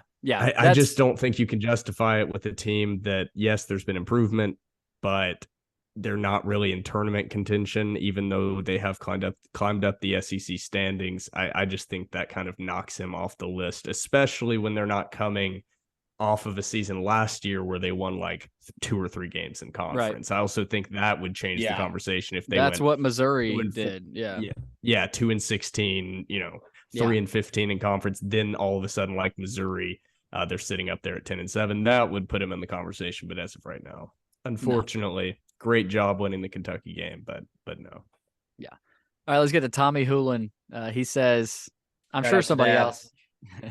He says, what are the chances of Lee Dort being back for the SEC tournament? We talked about it a little bit. I would say 50-50 right now. Now, we're not inside the locker room. We don't know if Dort's going to play or not, but it's a good question though, because it's a key. If Dort plays, that provides, some room for error, I guess you could say, if you're QMB. He gets 2 fouls. You got Dort to throw in there. Now, Dort's going to be cold turkey. He hasn't played in over a month. So, it's not going to be easy for him, but Dort has shown this season at times a lot of potential, guys. Now he's struggled at times. He's a freshman, but I think that's a good question. I think it's 50-50 right now. I don't know if you guys, I don't know if y'all know anything else about it, but I would say 50-50. He would be big to get back. That would even being cold turkey, even if he's not at 100%, just having a big body down there would be massive for this team. I had him written out in my mind already. You heard me find out earlier that there was earlier in the same podcast, there was actually a legitimate possibility of his return. I just kind of assumed written off in my mind, that he was basically, hanging it up for the season, avoiding any re-injury. But hopefully you're right, Billy. And it is actually 50-50 because it would be huge, Trevor, like you said. I mean, the depth, room for error, allow QMB to play his game. But I have no idea. I haven't heard any updates, heard anything, heard any rumors. Billy, you may know something we don't. We need Joey Dwyer on the pod. We need to get him in insider access there. But guys, let's go to Daniel here. Pretty good question again. We got some really good questions. Why does Stackhouse never play Noah Shelby? And what will that mean in terms of him transferring potentially? He has another question. I'll ask that later. But Noah Shelby. $1 million question. It really is, because, you look at Shelby early in the season, Stack was throwing him out there and, he would hit a couple threes, but when's the last time he stepped on the floor? Like, I don't even know. Like, that's the tough part about it. I don't, maybe the Tennessee game at home, maybe on the road. Like, I don't even know. So, but with Noah Shelby, I don't know what his situation is. I don't know if he's happy with his playing time. I don't know if he has admitted to himself, I need to get better. I'm not ready to play in the SEC yet. I'm going to stick with Stackhouse in this program. I don't know. I don't know that anybody really knows unless they're inside that locker room, or maybe Shelby and Stackhouse are the only 2 guys that know what's going on. These are some of the harder things to predict.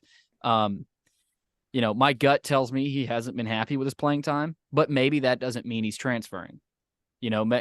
Both could be true. He might not be happy with his playing time, but he might also be admitting to himself that I need to get better. I need to get bigger. I need to defend better, and I need to improve.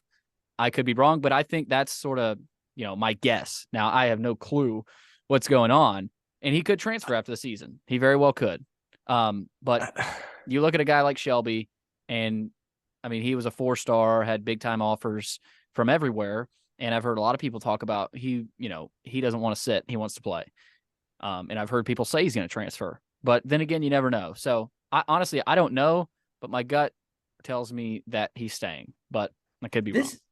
This is where I wish we had the Anchor Collective guys back on, because Noah Shelby signed an NIL deal with the Anchor Collective. That's an underrated point. I'm wondering. Stuff like transfer talk has to be brought up along in the application or the contractual process. So I agree. I thought early on that Shelby probably would leave, but then with him being an NIL guy, I don't know how that works. I don't know if there's like an agreement. I'm not entirely sure. I think that's really interesting though. And I don't want to I don't want to read the tea leaves or anything, but the fact that he is signed to an Anchor Collective NIL deal, he's an ambassador. Yeah. Yeah, I think is a good sign for him to maybe stay. I don't know. This is just all conjecture. Well, I mean, there's no way he's happy with his minutes. Like, first off, there's no way he was brought in to Vanderbilt with the full understanding that he would be playing 3 minutes against South Carolina, 5 minutes against Florida, 5 minutes against Alabama at the end of January, and have 3 points and 2 points total between those 3 games. He scored 5 total points since mid-January, 6 total points since mid-January. So there's no way he's like thrilled with that. Now, maybe he has looked and said, yeah, there are some holes in my game. I will say that I think everybody, if anybody listens to this podcast and has gone to this point, they know I'm a big Noah Shelby fan. I like his game. I think he's going to be a really good player. But Ezra Mignogne's play has kind of limited how much you need another point guard or another guard out there. And Tyrin Lawrence's play has really limited that as well. I mean, Mignogne has been pretty much the best point guard in the SEC. His assist to turnover ratio has been the best in the conference. I think before this Kentucky game, it was like 70 assists to 15 turnovers or something insane like that in conference play. So he's just been playing incredibly well, playing a lot of minutes. And then Paul Lewis has really, and I like Noah Shelby. I think Noah Shelby's going to be a really good player, but Paul Lewis has looked really good and maybe looked better than Noah Shelby when he's been out on the court. So he's basically kind of taken those minutes away. He's been kind of more confident, a better defender, more in control of the offense. Noah Shelby has looked kind of like a 2-guard trying to run the point. Versus Paul Lewis kind of looks like a point guard. And I'm a big fan of your point guard having the ability to shoot and score.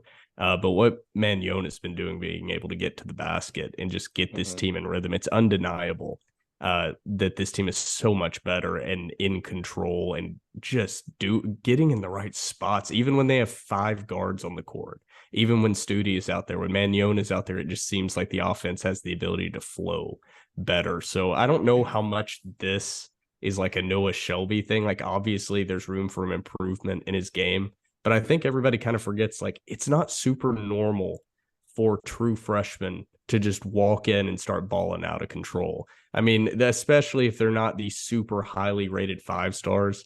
We thought he would have a bigger role than he has had. I was definitely wrong. I thought he would be way more involved just with his scoring ability, but the transfer portal, it is kind of a frustrating thing to say you have a point guard like Ezra Mignogne that's clearly playing incredible basketball, and on the outside from us, it's like, is he going to transfer out? I'm like, he's a true freshman. Yeah. Like, it's kind of weird to be like 1 year of kind of playing limited minutes, and everybody's assumption is he's going to transfer out. I don't know what he's thinking, but I would imagine he's not happy. But that doesn't mean that he's going to leave the program and start completely fresh and have to redo everything that he's done and gotten his life set up in Nashville and everything with that. So I think that both can be true, that he can be unhappy currently, but also isn't necessarily, he doesn't have one hand on the door ready to get out of Nashville. I don't know. Could be wrong, but I'm really hoping that's the case, because I would love to see him in black and gold next year. That's the problem with today's culture. A lot of players, they're unhappy, they leave, and that's not always the case. They could be unhappy, but they want to stick it out and get better and improve under Stackhouse, a guy that has played in the NBA. So, that could also be the case. We don't know, but a good question. All right, let's get to Josh. We got a couple more. Which seed does a 22-13 SEC tournament champion Vanderbilt get in the NCAA tournament? That's good. It's an underrated question. Honestly, I don't know. Like, dude, my first guess was 8 or 9, but with the loss to Grambling and the LSU loss, like, they might be a 10 or 11. Like, I don't know. Dude, Put no us way. at 12, because 12s always beat 5s. It's just fact. Put us at 12, we'll beat whoever 5 seed you play us against. I mean, I don't know. If they beat Mississippi State, they win 8 out of 9 to close out the season, and then win 3 straight games in the SEC tournament. They have got to be at least an 8 seed. Like, I don't care when you look up the NCAA and how they use the net rankings, They have other rankings. There is absolutely no way.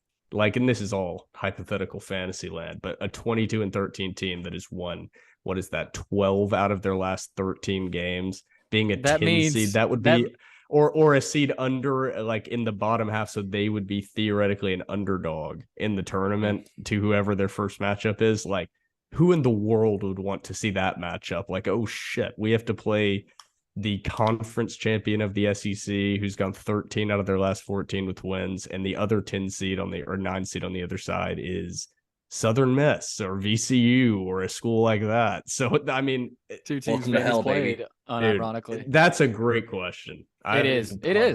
I mean, I say 10 or 11 just because I don't know what the hell the committee would do there. But I think 8 or 9. Yeah. Most likely, Jesus 8, Christ! probably, If this team somehow wins the SEC tournament, but that is it's a decent. It's a good question, but that ain't happening. But we've seen weirder things happen. If they win the SEC tournament, I will find a way to travel to whatever game they're in. I'm making that statement publicly. If they find a way to win the SEC tournament, I'll figure it out. We would do a TDR crowd fund to get to get the boys to I'm getting in the Hyundai Sonata and I'm driving. And I'm just going to wherever. Sonata gang, stand up. I'm driving until I see the sun. All right. One more, guys. Actually, 2 more. We got a question and a comment. Memorial Magic on Twitter. What a name. Assuming the 6th seed holds for the SEC tournament, there's no excuse for Bridgestone not to be filled with Vandy fans for the night session on Thursday. Take over the arena and make a statement. Get momentum going into the likely matchup against either Kentucky or Tennessee. I love the statement, but there has never been a lot of Vandy fans at Bridgestone for the SEC tournament. Just there's never been. And I don't have I mean, it's Vandy. They're not Kentucky fans traveling from Lexington. Like, they don't dedicate their entire year to an SEC tournament. Like, most Vandy fans would rather save the money, not pay for parking down there, not, be around a bunch of redneck Kentucky fans. They'd rather watch the game at home. So I like the enthusiasm there, but Vandy fans have never, even if it's in Nashville. They played Kentucky in New Orleans, and that gym, I mean, that was 90% Kentucky. So they don't travel well. I don't know what to say. Yeah, Kentucky fans are also, Kentucky basketball fans legitimately are like a different breed. Like, if you're listening to this and you've never been to like a Vanderbilt Kentucky game, like I can't explain it. It smells like it's different. It smells like Copenhagen long cut, and some guy is just screaming in your ear, and you can't understand him, but he's right next to you. It's Copenhagen long cut and government welfare is the it is an experience. An experience. I love that. Smoking in the car with children, like that kind of scent. Like, that's kind of what it vibes with. Oh God. All right, let's well, guys, I will say about that SEC tournament, Vandy fans traveling decent. There was a Florida game, that 2017 Florida game. I think it was a Friday night where Vanderbilt knocked off Florida. That was actually a decent contention of Vanderbilt fans there. Now, maybe they traveled differently this year. I wouldn't doubt on it, but I like the comment. Scott, last comment here. First game at Memorial in ages this late in the season that has some meaning on Saturday night against Mississippi State. He's not wrong. It doesn't feel the same as the Auburn game. Now, no game felt the same as the Auburn game. Vandy had won 4 straight. But this Mississippi State game, guys, if they beat Mississippi State, they're at 18 wins. And as a Vandy fan, you're sitting there saying, if we win 2 in the SEC tournament, we've got a shot. And it starts with this Mississippi State game. So he's right. You haven't had this important of a game late in the season in a long time. I mean, you go back to 2017, 2016 again for that. So that takes us, as we wrap it up real quick, I want to get y'all's quick thoughts on the Mississippi State game presented. Well, we'll get to that next episode, actually. Mississippi State at Vandy, 7:30 tip-off, guys. Night game. Both teams are red hot. Mississippi State's won 8 of the last 10. Vandy's won 7 of the last 8. The Bulldogs are coming off a big home win against A&M, and then they beat South Carolina by 6. They had to hang on against South Carolina. Tolu Smith is a load, guys. 15 points a game, 8 rebounds. That's the matchup. Tolu Smith versus whoever guards him, whether it's QMB, whether it's Lee Dort, I doubt he plays actually. Miles Studi and QMB will have to play their brains out like they did at Rupp to win this game.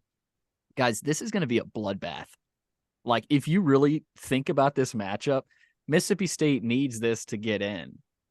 Vandy needs this to have a chance to get in. Who's more desperate? I'm looking forward to it. I'm going. I know you guys aren't, but I'm going. And I'm excited. Actually buying tickets right now. Are you going? I'm searching for tickets right now. Let's go, Trev. Let's go. I can't help it. I'm a glutton for punishment. Well, it's your turn, baby. I have a family birthday party. I'm not just not. I actually my buddy was going to have us over for the UFC fight. So Jacob, he's a Vols fan. He's not listening, but Jacob, I'm sorry, buddy. I got to go to the Vandy game. I'm purchasing tickets right now. I love you, but they need me. They need me in Memorial, and I always answer the call. Oh, I always answer the call. I see the hack squat Jim Duggan light going off in the sky right here. And I have to get tickets. Will's gonna buy a ticket before you know it. I just don't have the option. It's not a choice. Sometimes my mother would be very angry at me if I did not attend my cousin's guys party. So. Real quick though, on this matchup, what's the gut telling you? For me, I think Vandy wins. I called it against Auburn. I think Vandy wins. It's going to be close. Every game has been close the last 10 games. So, but Will, I'll start with you. What's the key here? Can Vanderbilt guard Tolu Smith Saturday night? I don't even know anymore. I don't have a prediction. I'm giving up in the regular season. I'll try again come tournament time once all that is finalized. Anytime I said it at the beginning that I think I know or am able to get a beat on this team, I'm completely wrong. This game, Billy, I think you said it, it's going to be a bloodbath. Mississippi State right now, and most of the projections is last four in. Yep. So they're right there. A loss to Vanderbilt would be pretty detrimental to their tournament resume. I would say it would probably move them to that first four out, next four out. Honestly, where Vanderbilt sits in the net rankings, I mean, that's not a great loss at this point, even if for Mississippi State it's on the road. So they are going to try to hammer it down low. They're going to try to attack a Vanderbilt team that they know is thin inside. And if they can get QMB in foul trouble early, that's going to pretty much, I don't want to say decide the game. I don't want to say that, but QMB has to be able to stay on the court. And if he can't, then we're going to have to see a very different Malik Dia out there than we saw before. Because Studi is going to be able to only play the 5 position for so long before he also gets in foul trouble. So that is the key to the game. I mean, that's everything. It's the battle inside, and if QMB is able to play extended minutes without fouling, I think you nailed it. I can't even predict a winner, because I have no idea. That little 20-second clip there, I'm going to clip that. I think you nailed it. That's the analysis right there, Trev. Yep, I totally agree. Yeah, that's all that needs to be said, because I'm right there with you. I legitimately have no freaking clue. I don't know. I really don't. I wish I did. I was 100% sure they were going to beat LSU, and I was like 98% sure they were not going to beat Kentucky. So now I'm like 50-50 and just leaving it up to the basketball gods to decide instead of my powers of fading me or whatever I choose. It's kind of fun and interesting to do it this way. Like, who knows? Like, who knows what's going to happen Saturday night at Memorial? Honky tonk night. They're giving out free cowboy hats to the students. And it's ironic. They're playing Mississippi State Bulldogs. They got some few fans from Stark. Clanger.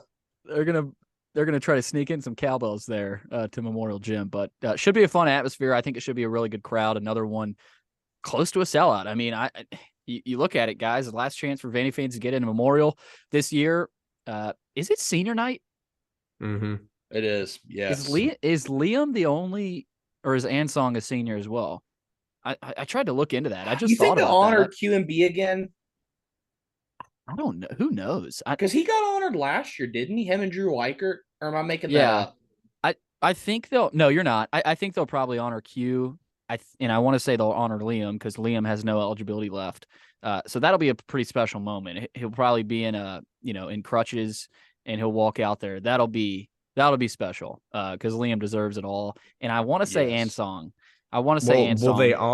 Will they honor Magnon regardless because he's a senior? So what they usually do is they don't unless they officially know. Like if Ezra has told Coach Stackhouse that he's coming back, they definitely won't. But if Ezra has said, I'm done, I'm going to try to play somewhere overseas, which I doubt, he would be honored. But I don't think, I've heard rumor mill that Ezra will be back. But, again, that's the part I keep forgetting. I keep having him like written off the roster in my mind. But it's an interesting aspect to this program and where they're at. Guys, over an hour and a half. That one definitely was. VandyBoys play this weekend. They're playing more up beef, at they're playing a bunch of Big Ten teams: Nebraska, Maryland, Minnesota, and the Cambria College Classic in Minneapolis. So that should be an interesting. I haven't bought Big Ten Plus yet, but I think I'm gonna bite the bullet there. But we've got Rhett Wiseman coming up.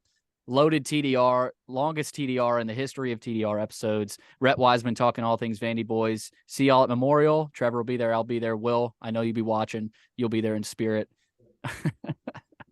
You've been listening to another episode of The Door. It's time to bring the noise. I'm going to be a Memorial. You need to be a Memorial. I got somebody on Twitter calling me a fake fan. I'm insane. All this guy had to do to get me to buy tickets was call me a fake fan, and I said I'd be there. I'm not a fraud. That's another TDR. See y'all at Memorial, guys. Rhett Wiseman, national champion VandyBoy. He played at Vanderbilt from 2013 to 2015. I guess you can call him our VandyBoys insider. We've had him on before. We've been trying to get him on sometime before the season. We finally got Rhett back on. Rhett, you're a tough guy to catch nowadays. Yeah, but Billy, I wouldn't miss this. It's one of my favorite things. I love coming on here and talking Vandy baseball. So thanks for having me. Well, Rhett, let's start obviously with the beginning of the season, and I think let's go back actually to your kind of ending thoughts to last year, and then your thoughts in the off season, and then coming into this season, sort of where the program's at. Obviously, a lot of young players, young talent last year, still had great pitching, just lost in that last game of the Corvallis Regional to a really good Oregon State team. So kind of take us back to the end of last season and, sort of your postseason thoughts, sort of heading into this season. Yeah. I think last season it was hard to watch it sometimes. I thought that the toughness factor of that team was touch and go. And you could tell, and you can tell even more when you watch this team this year. The fibers of this team are so different from last year. And being a Nashville guy in the summers, I get constant feedback about people coming in, and I get to see those guys when they first get to campus, and you could just tell in the postseason, or after the postseason, I should say, in the off season, the energy was just different. There's a different feeling in the air over there. And it was nice. They were really happy with a lot of the guys they had coming in, with the transfers they had coming in, and with the freshman class. And as a guy that works out there a couple times a week and who's always over there, the energy over there is just different this year than it was last year. So the fibers of this team are different. The toughness of this team is different. And the energy over there is without question noticeably different. You mentioned fibers and sort of the energy around a program. Take us back to 2013. That season obviously ended. It was a tough end to that season, but going into 14, is that sort of a similar feeling that you guys in the dugout and Corbs and the staff and even fans, could you feel that heading into 14, or was that more of a slower developing feeling throughout that season? Yeah, Billy, I actually, when all those guys, when I'm talking about 2013, you had the leaders on that team. You had the Connor Harrell, Jack Lupo, Andrew Harris. You had Tony Kemp. You had all these guys that were rock stars, right, on that team.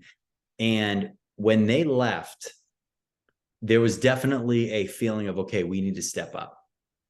And for us, I'm not quite sure how much you remember 2014, but we weren't great at the beginning of the year. Yeah. You know, we weren't the best team ever. So there was a lot of growing pains that went into that. And it was about us finding our identity. And for us, that took pretty much the whole year for us to find. We had our ups, we had our downs, we had more downs than ups, lost a lot of series. But what it did was it really toughened us up for 15. When I would tell you our 15 team was better than our 14 team. Right. You know, so I think that in a certain sense, the 2022 Vanderbilt team, the beatings that they took and the lessons that a lot of those young guys learned are being enforced now in this 2023 team, along with the reinforcement of some really good young guys that are adding so much life and so much energy to give the team just a new feel, a new vibe, and really a new toughness that they're kind of just making their own and having fun with. You mentioned 2014, the sort of the way that season started. I think some fans were a little worried, going back to that season about, some of the midweek losses, some of the SEC series losses. Midweek losses are interesting. It's such a highly debated topic in college baseball. You lose one to a Belmont or an Austin Peay and fans want to explode and, freak out on Twitter or, what have you. They lost a midweek to Central Arkansas last week. This team did. But this week they come back. They barely hold on and they survive. They score 8 runs in the late innings there, and they beat Austin Peay 11-7.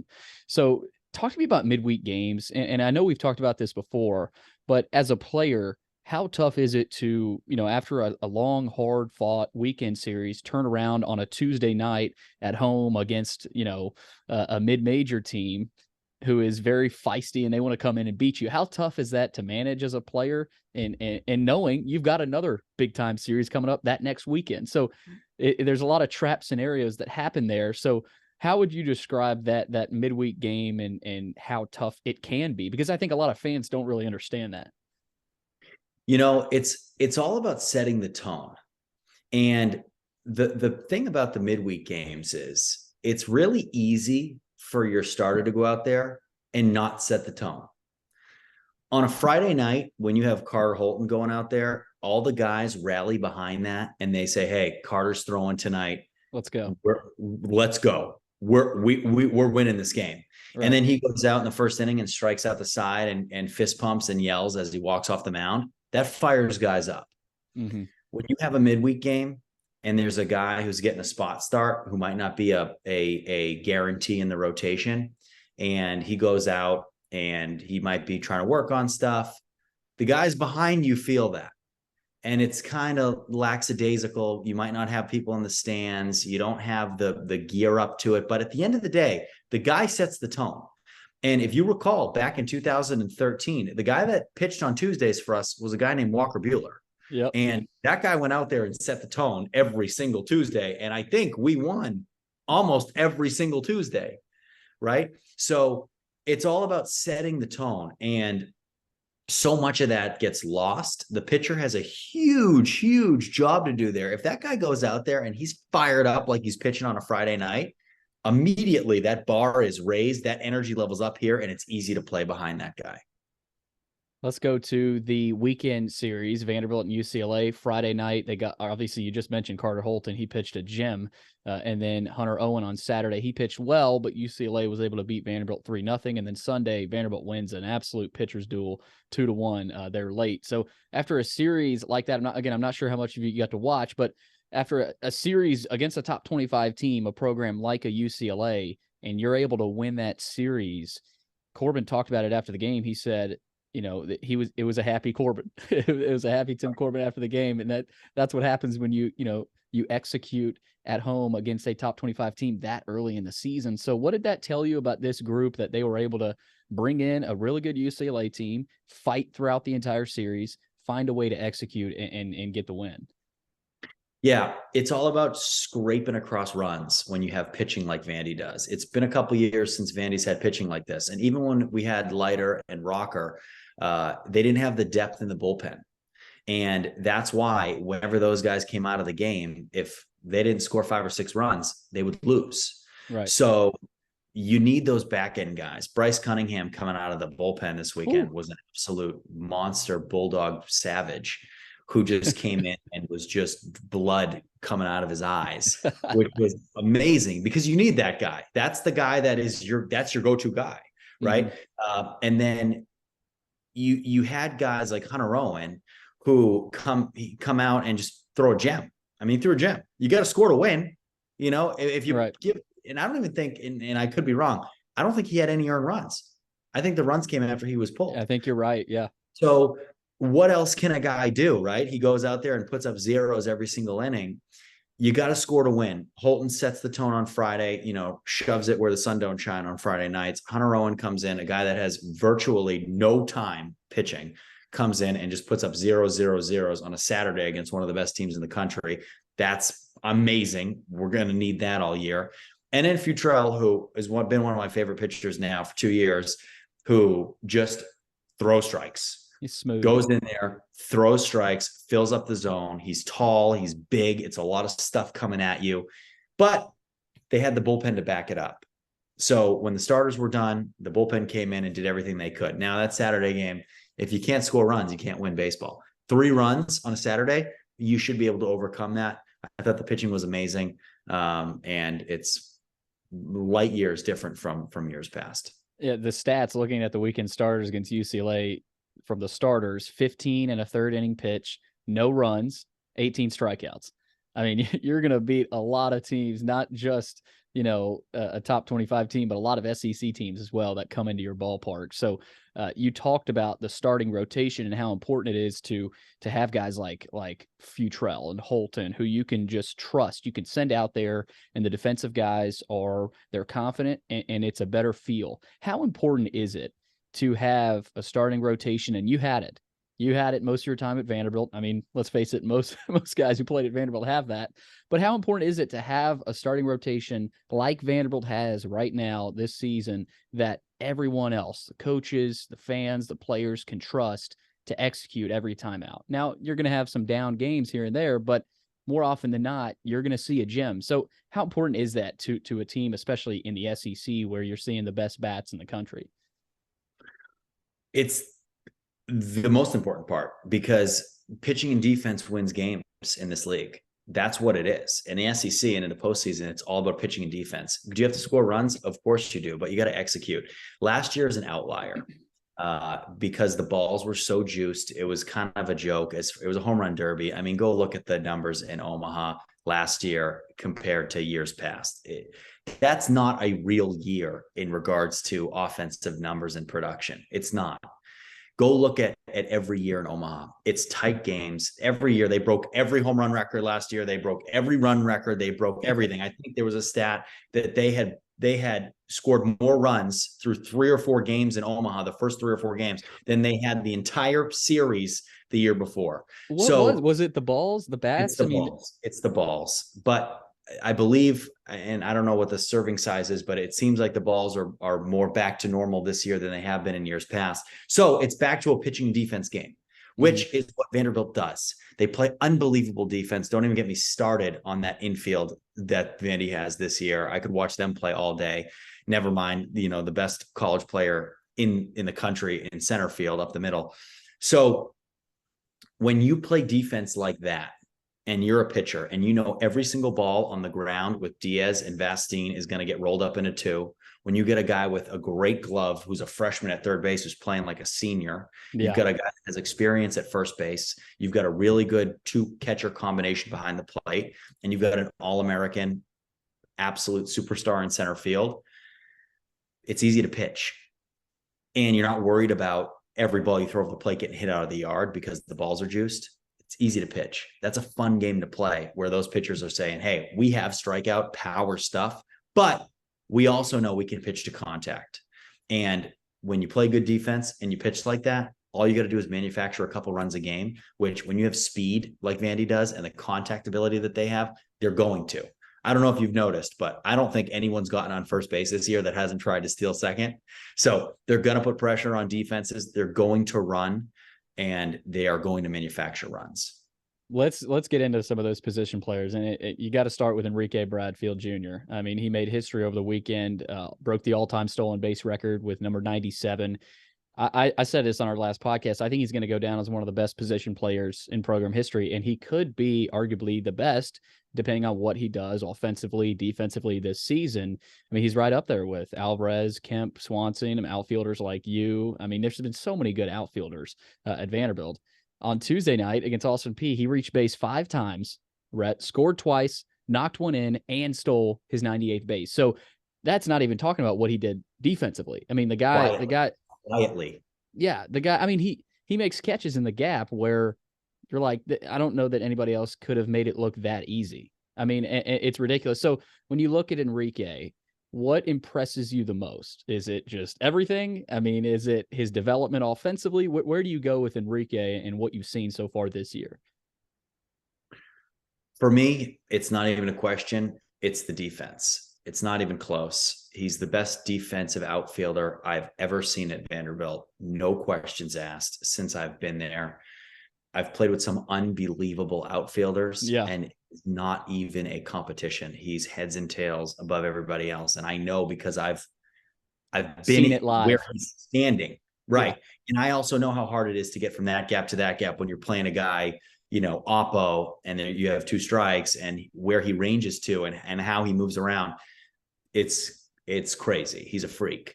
So for me, his defense is without question what makes him as valuable as he is. Now, the speed is on another level. The base running's on another level. The hitting, he's never going to have to be a guy that hits 370. He'll be a guy that hits 300 plus every year because of his speed. His speed is without question his most valuable asset. Now, he's a great contact hitter. The bunt tool is great. The way he can soften defenses with the threat of the bunt is great. It's going to help him hit just like he did this weekend. He moves the infield around and then can take a fastball middle in, stay inside of it, and hit a ground ball base hit to the left side through shortstop to the 5-hole. And the 5-hole is so soft because the third baseman's playing so in. He's dynamic. He's not going to hit 10, 15 home runs. He's not going to do that. But he doesn't have to do that because all he has got to do is get on base. He's guaranteed to get in a scoring position within 5 pitches. And he's going to play defense that's going to save 10 runs a year. So for me, watching him just work counts, walk, that's exciting for me. And of course, on defense, he's so fast that on line drives, he can read balls for a split second longer than other people because he can make up for it with his feet. Let's go to that middle infield, right? Davis Diaz at short, Jonathan Vastine at second. Davis in particular, he's one of my favorite stories about this season early on because he's making the freshman to sophomore jump basically as a starter. I mean, he played a lot last year in replacement of Carter Young when he was down and injured last year. Last season at the plate for Davis, 213 average, 37 strikeouts, 2 home runs, 20 RBIs. Already this season, he's hitting 240, 7 RBIs. He's slugging 440. So you can already see that jump he's made offensively. He's getting on base and he's limiting the strikeouts. So from your perspective and what you've been able to watch for him, number one, how tough is it for a freshman to perform at a high level? Like he was forced to do that last season. I mean, he's a freshman and he was forced into action. And he's making the jump. He's making those offensive, progressions already. You can see it. He had a bomb against UCLA late in that one. So when you look at him specifically, Davis Diaz, and sort of his trajectory, how impressive has that been? And how tough is that? I mean, you made the jump freshman to sophomore year. So how tough is that jump to make? And what have you seen from him early on in particular, along with Vastine at second there? Billy, I don't really care about Davis Diaz offense. I don't. If he hits 200 again this year, I'd be fine with it. It's all about defense. I don't care. Everything else is just extra. It's a cherry on top. You need a guy that can hold down shortstop and can separate offense and defense. If Davis Diaz can hit 250, amazing. This team will win 50 games. If he hits 200, it doesn't matter as long as he separates his offense from his defense. When you have a guy like that who just makes every single play look so easy and makes all the routine plays, he reminds me of a Vince Conde, a guy who's a Gold Glove shortstop. Never impressed you with the bat, 270, 280 in a great year, 300, 310, but makes every play on defense. That is what they need at shortstop. Now, a guy like Vastine playing second base, that's more of a power position. That guy needs to hit. Now, if you swap them, it's fine. But one of the two of those guys needs to be rock solid defense, and the other one needs to hit. So right now, Vastine is your hottest player. No questions asked. He's a shortstop playing second base. He makes the fastest turns in the middle infield that I've seen since Dansby and Tyler Campbell. It's outrageous how fast he gets rid of the ball. It's because he's got an absolute cannon playing second base. He doesn't need to move his feet. One thing that I've noticed, which is so rare, and I don't know how many people have picked up on this, but when you turn a double play and you run a 6-4-3 and you throw a guy out at first base by 7 feet every single time, that doesn't happen. It's usually bang, bang. Nothing's I noticed guaranteed. that. Yeah. Vastine throws people out by 6 feet. So having those two in the middle and having them be dynamic, that's all that matters. They are going to save more runs and save more pitchers, because every time you hit a ball on the ground with one out, it's a automatic double play. That means way more to me. And that saves more runs than the runs you gain by Davis Diaz hitting 275, 300. And Vastine at the plate, his swing, that stroke reminds me of Yaz a little bit. The way he, sort of at the left-handed bat, sort of lifts that swing at the end. It just reminds, and that's, you see a swing like that, you were a left-handed guy out of the box. It seems like he's almost already halfway to first a lot of times too. So he's got sort of that speed edge with Bradfield. Let's go to Maldonado. He was nails in the final 3 innings against UCLA on Sunday with his 11th career save. He came back this season because he said he thought he had some unfinished business. And you guys had a dominant closer in Adam Ravenel in 2014, and the 2019 team had a guy like Tyler Brown who was just dominant late in games. And Ravenel and both Brown, Corbs would sometimes throw him in the 7th or 8th innings and say, take us home. Finish this game, close this game out for us. So, number one, do you think Maldo could potentially be that type of guy? He showed it against UCLA. And secondly, how important, I asked you about the starters, how important is it to have a shutdown closer like that to basically tell them, hey, go win us this game? Yeah, having a shutdown closer like that is extremely important, because when you look at starters, right, a starter throws 1 game a week. They impact 1 game. That's it. A closer can impact 3 games a week. So they're touching the ball in big situations, 3 games. They can come in on a Tuesday and close the door. They can come in on a Friday and close the door, and a Sunday. And then even when it matters late in the season, they can come in Friday, Saturday, Sunday if they have to. So with his stuff, power closer, no question. What I'd like to see is him really own that role, because in the SEC, that position, the closer position, guys who are the most successful are extremely intimidating. And when you're a college player, even a pro player, intimidating closers can get you out before they even step on the mound. Yep. He's got the stuff to get guys out without question, right? He's got nasty power stuff, but I want to see him really just harness that role and be nasty and be intimidating and be scary and take it to another level, to where he already has guys out before he gets on the mound. And that's something real. I remember playing at Mississippi State in front of 18,000. Jonathan Holder, who's with the Yankees, used to come out to Johnny Cash, God's going to cut you down. And 18,000 people were shaking and stamping their feet so hard. The earth was shaking underneath you. You can't even hear yourself think. And that's a guy who came in through a 92, right? But he was such a big figure. If you had asked me how tall he was, I would have said he's 8 feet, 9 feet tall, because he had this just crazy aura behind him. That's what I'd love to see from Maldonado, because you already have outs before you step on the mound. Rhett, Vandy's up to number 7 overall in D1 Baseball's top 25. I know those do not matter. Coach Corbin will tell you, don't tell me that. But in your mind, watching the SEC, you've played in the SEC, you've seen it sort of develop and continue to grow over the last several years. A team like Tennessee is a top 5 program now. LSU is back, especially with NIL and the transfer portal. Everybody's using it. Everybody's getting transfers. It's a different game. And you've told me that before. So with the SEC this season, before I talk about this weekend series, where does Vandy stack up in your mind? I know it's early, but right now, where does Vandy stack up with the rest of the SEC in your mind as we're still about a month away from SEC play? Yeah, it's tough to tell. I mean, you're seeing these big time schools lose to midweek teams early, right? So it's tough to tell. A lot of teams don't have their identity yet. Vandy doesn't even have a lineup they like yet. They don't even know who their catcher is going to be, right? So they're trying pieces left and right. They're trying to figure out what their bullpen looks like. They don't have a definite closer. They don't know who their number 1 guy is out of the bullpen yet. They don't know who their long relief guy is.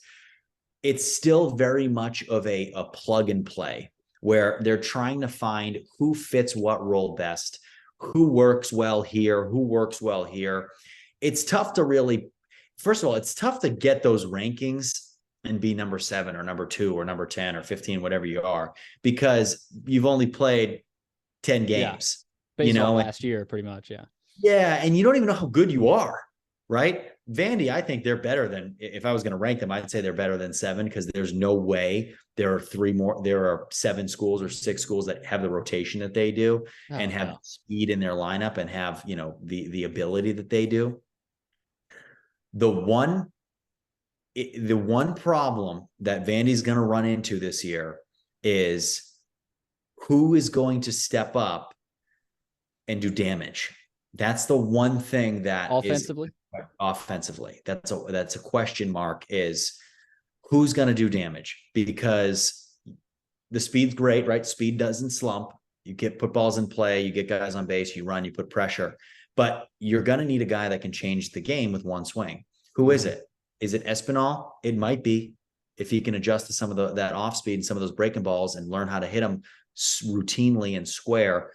He'd be dangerous. He'd be deadly. I think Vasteen's a 10+ home run guy. I think Espinal is a 10+ home run guy. I think Shrek, if he could, possibly. I think he's between an 8 and 12 home run guy. If he gets hot, he's got the power to do it. So you just need guys to hit doubles. We need some extra base hits. We need guys to develop into a little bit more of some gap to gap approaches. And again, that comes with timing. That's going to come with reps, and that's going to come with more games. I want to go before I want to talk to you about this weekend series up in Minneapolis. But first, I've heard from a lot of former Vanderbilt players about those fall to inter squad scrimmages, and you're playing against your teammates, and it can get heated. It can get ugly. You guys are talking trash against Austin Peay. I don't know if you saw it. Obviously, there's a lot of jawing going on. There always is in college baseball. You saw a lot of emotion. You saw energy, and it's an early season midweek game against Austin Peay.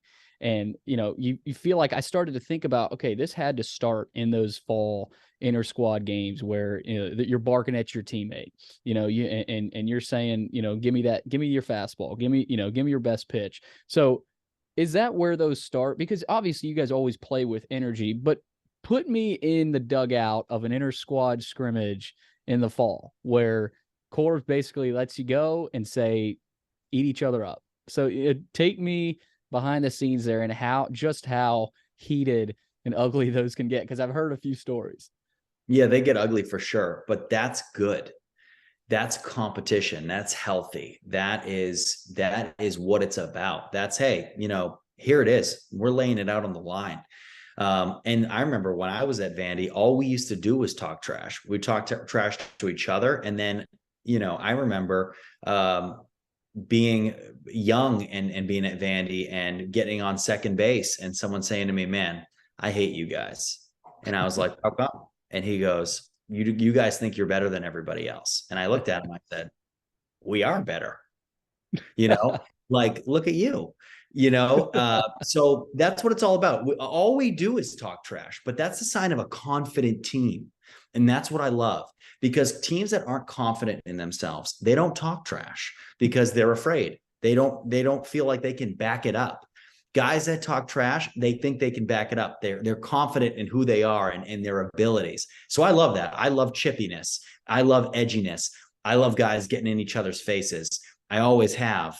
So when I see that stuff, it fires me up. And that's why, even more so, I want a guy like Maldonado coming out of the bullpen being nasty. I want him staring into the dugout. I want him buzzing guys if he has to, because that is the baseball I love. I love Carter Holton striking out the side in the 4th inning in a big spot with a guy on third base and fist pumping and yelling at a hitter. I love that. I also came from, an era at Vanderbilt where Carson Fulmer would stare guys down walking up to the plate, punch them out on 3 pitches, and then stare at them back into the dugout, and Bueller doing the same thing. And then Rav coming in and backing guys off the plate. So I love that kind of baseball. I love it in college. It's intimate, it's loud, it's in your face. And that is the game that I love so much. Fulmer struck out, going back to him, and I think you were on this team in the SEC tournament against Tennessee. It was a tight game. Fulmer strikes last batter out to the end of the game. I thought he was going to go fight the guy. I mean, and the catcher, I forgot who the catcher was on that team. He was holding him back. I mean, I thought Fulmer was going to throw a punch at him. So, I mean, it gets to that level sometimes, and you got to harness it. But Vandy's, they've done a good job of that over the years. So I thought that was funny there, that story. But let's go to this weekend. Cambria College Classic in Minneapolis up at US Bank Stadium. This is where the Vikings play. So it's going to be an interesting setting. I can't wait to watch it just to see what the setup looks like there. I think it's 300 in Wright. So, Vandy's right-handed bats should have a fun time there. They play Nebraska, Maryland, and Minnesota, some Big Ten teams that Vanderbilt rarely faces in the regular season. Have you ever played inside of a dome stadium where football is played for baseball? Have you ever played an atmosphere like that? And if you had RJ Schreck come up to you and ask you for some advice, you're playing, in a dome, or, he's got a 300-foot, fence out there and Wright to hit to, what would you tell these guys as they go, they go play in Minneapolis in a unique setting?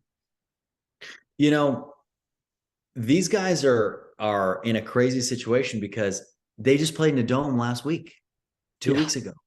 So for them, it's going to be like nothing's different. Usually you go to a dome and you look up and you got to take a ton of reps of fly balls and batting practice because the ball with the color of the ceiling, it looks totally different. You have to judge. It's hard with depth perception. A lot of times there's things hanging that you have to maneuver around and make sure that you have good lines of sight. But for these guys, I don't think they're going to have a problem with it. I mean, you're talking about a select group of teams that have played in a dome in their existence, never mind 2 weeks ago. So I think for them, it's going to be an easy transition. Now, as far as the depths of the field, the walls, the gaps and all that stuff, they just have to play. And that's something that they're used to. They're coming off of playing every day at a field that's 305 down the left field line.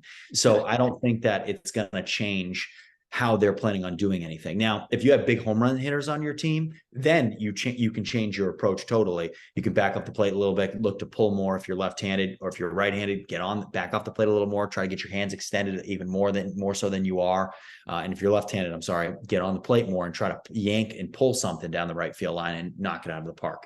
Not the case with a lot of these guys where they know what they're doing. Like the righties, if you're a right-handed hitter at Vanderbilt, you should love off speed, because all you got to do is reach out on your front side and just tap it to the pull side, and it's going off the wall. It's leaving the yard, right?